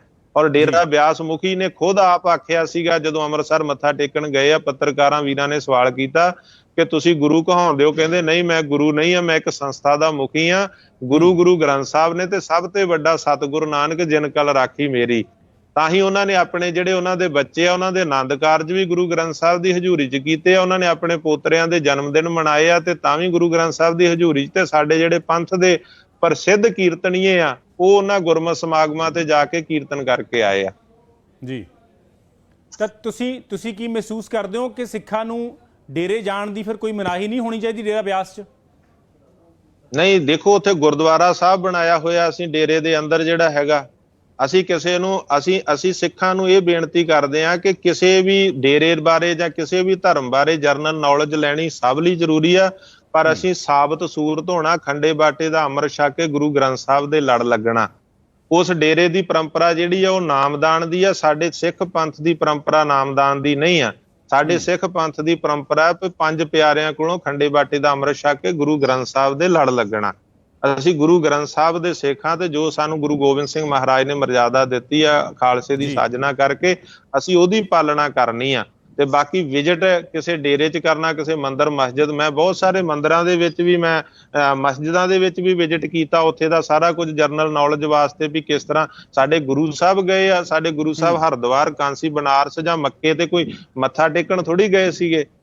ਉਹ ਤਾਂ ਉੱਥੇ ਦਾ ਸਾਰਾ ਜੋ ਕੁਝ ਸੀਗਾ ਉਹ ਦੇਖਣ ਵਾਸਤੇ ਤੇ ਉੱਥੇ ਦੇ ਲੋਕਾਂ ਨੂੰ ਪ੍ਰਮਾਤਮਾ ਨਾਲ ਜੋੜਨ ਵਾਸਤੇ ਗਏ। ਇਸੇ ਤਰ੍ਹਾਂ ਅਸੀਂ ਆਪਣੀ ਨੌਲੇਜ ਲਈ, ਮੈਂ ਸੱਚਖੰਡ ਸ੍ਰੀ ਹਜ਼ੂਰ ਸਾਹਿਬ ਦੇ ਨੇੜੇ ਔਂਡੇ ਦਾ ਮੰਦਿਰ ਆ, ਭਗਤ ਨਾਮਦੇਵ ਜੀ ਨੂੰ ਜਿੱਥੇ ਦੇਹਰਾ ਫੇਰਿਆ ਸੀਗਾ ਕਿ ਜਿਉਂ-ਜਿਉਂ ਨਾਮਾ ਹਰ ਗੁਣ ਉਚਰੈ ਭਗਤ ਜਨਾਂ ਕੋ ਦੇਹਰਾ ਫੇਰਾ, ਮੈਂ ਬਕਾਇਦਾ ਜਾ ਕੇ ਉਸ ਮੰਦਿਰ ਦੇ ਜਿਹੜਾ ਵਾ ਉਹ ਮੈਂ ਜਾ ਕੇ ਦਰਸ਼ਨ ਕਰਕੇ ਆਇਆ ਵੀ ਉੱਥੇ ਕਿਸ ਤਰ੍ਹਾਂ ਕੀ ਹੋਇਆ ਸੀ, ਸਾਰੀ ਘਟਨਾ ਦੀ ਜਾਣਕਾਰੀ ਲੈ ਕੇ ਆਇਆ। ਬੈਜਨਾਥ ਦਾ ਮੰਦਿਰ ਆ ਹਿਮਾਚਲ ਦੇ ਵਿੱਚ। ਇਹ ਮੰਨਿਆ ਜਾਂਦਾ ਕਿ ਰਾਵਣ ਨੇ ਉੱਥੇ ਭਗਤੀ ਕੀਤੀ ਸੀ ਤੇ ਉੱਥੇ ਭਗਵਾਨ ਤੋਂ ਵਰ ਲਏ ਸੀ। ਮੈਂ ਬੈਜਨਾਥ ਦੇ ਮੰਦਿਰ ਜਾ ਕੇ ਉਸ ਗੱਲ ਦੀ ਸਾਰੀ ਜਿਹੜੀ ਕਹਾਣੀ ਸੀ ਉਹ ਸਾਰੀ ਸੁਣ ਕੇ ਆਇਆ।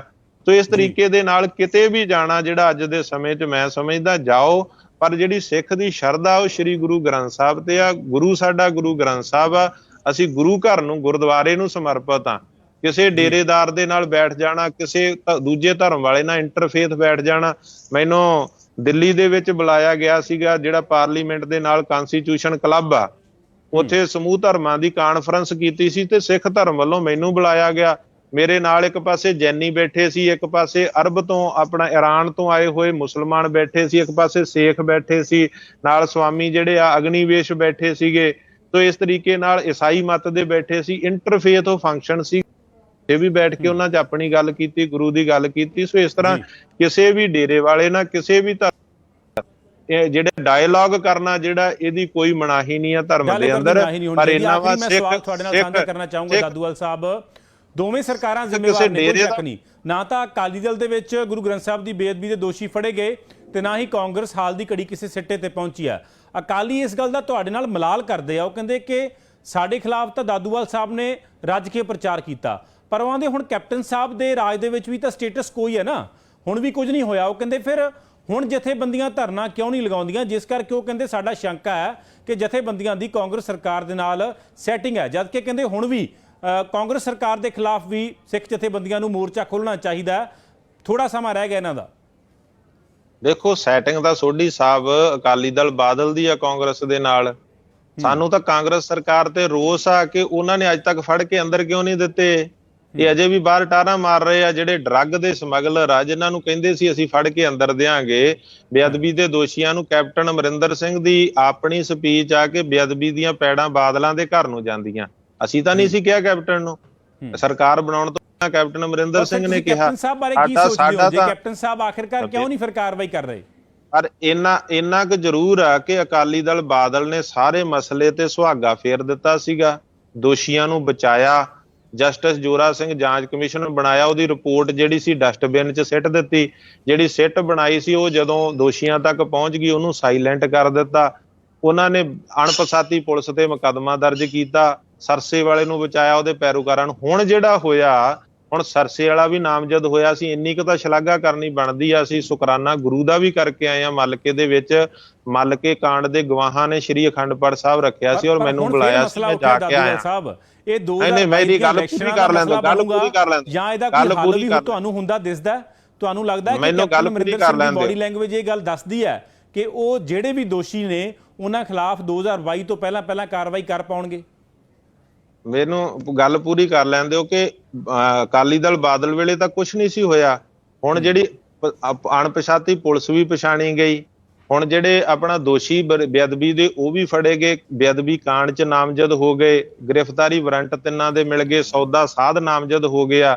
ਹੁਣ ਜਿਹੜਾ ਕੁਛ ਕੰਮ ਹੋਇਆ, ਪਰ ਅਸੀਂ ਇੱਕ ਗੱਲ ਪਹਿਲਾਂ ਵੀ ਕਹੀ ਸੀ, ਕੋਈ ਬੇਕਸੂਰ ਫੜਿਆ ਨਾ ਜਾਵੇ ਤੇ ਕਸੂਰਵਾਰ ਬਖਸ਼ਿਆ ਨਾ ਜਾਵੇ, ਚਾਹੇ ਕੋਈ ਹੋਵੇ, ਚਾਹੇ ਸੁਮੇਧ ਸੈਣੀ ਹੋਵੇ, ਚਾਹੇ ਬਾਦਲ ਹੋਵੇ, ਕੋਈ ਹੋਵੇ, ਕੋਈ ਅਹੁਦੇਦਾਰ ਹੋਵੇ। ਪਰ ਇਹਦੇ ਵਿੱਚ ਕੈਪਟਨ ਅਮਰਿੰਦਰ ਸਿੰਘ ਦੀ ਜਿਹੜੀ ਤੁਸੀਂ ਬਾਡੀ ਲੈਂਗੁਏਜ ਦੀ ਗੱਲ ਕੀਤੀ ਆ, ਅਜੇ ਤੱਕ ਸਾਨੂੰ ਜਿਹੜਾ ਹੈਗਾ ਉਹ ਭਰੋਸਾ ਨਹੀਂ ਆ ਰਿਹਾ ਕਿ ਉਹ ਇਸ ਦਾ ਇਨਸਾਫ ਕਰਨਗੇ, ਕਿਉਂਕਿ ਲੱਗਦਾ ਕਿ ਜਿਹੜੀ ਬਾਦਲ ਕੈਪਟਨ ਦੋਸਤੀ ਆ ਉਹ ਭਾਰੂ ਪੈ ਰਹੀ ਆ, ਸਿਰਫ ਗੋਂਗਲੂਆਂ ਤੋਂ ਮਿੱਟੀ ਝਾੜੀ ਜਾ ਰਹੀ ਆ ਉਹਨਾਂ ਦੇ ਵੱਲੋਂ। ਉਹ ਰਿਜ਼ਲਟ ਨਹੀਂ ਦੇਣਾ ਚਾਹੁੰਦੇ, ਪਰ ਅਸੀਂ ਵਾਹਿਗੁਰੂ ਅਕਾਲ ਪੁਰਖ ਅੱਗੇ ਅਰਦਾਸ ਕੀਤੀ ਆ ਕਿ ਪ੍ਰਮਾਤਮਾ ਜਿਨ੍ਹੇ ਬੇਅਦਬੀ ਕੀਤੀ, ਜਿਵੇਂ ਸੁਖਬੀਰ ਬਾਦਲ ਕਹਿੰਦਾ ਬੇਅਦਬੀ ਕਰਨ ਵਾਲਿਆਂ ਦਾ ਕੱਖ ਨਾ ਰਹੇ, ਅਸੀਂ ਥੋੜਾ ਗਾਂਹ ਜਾਣੇ ਕਿ ਬੇਅਦਬੀ ਕਰਨ ਵਾਲਿਆਂ ਦਾ ਕੱਖ ਨਾ ਰਹੇ, ਕਰਾਉਣ ਵਾਲਿਆਂ ਦਾ ਕੱਖ ਨਾ ਰਹੇ, ਕਰਨ ਵਾਲਿਆਂ ਨੂੰ ਬਚਾਉਣ ਵਾਲਿਆਂ ਦਾ ਕੱਖ ਨਾ ਰਹੇ।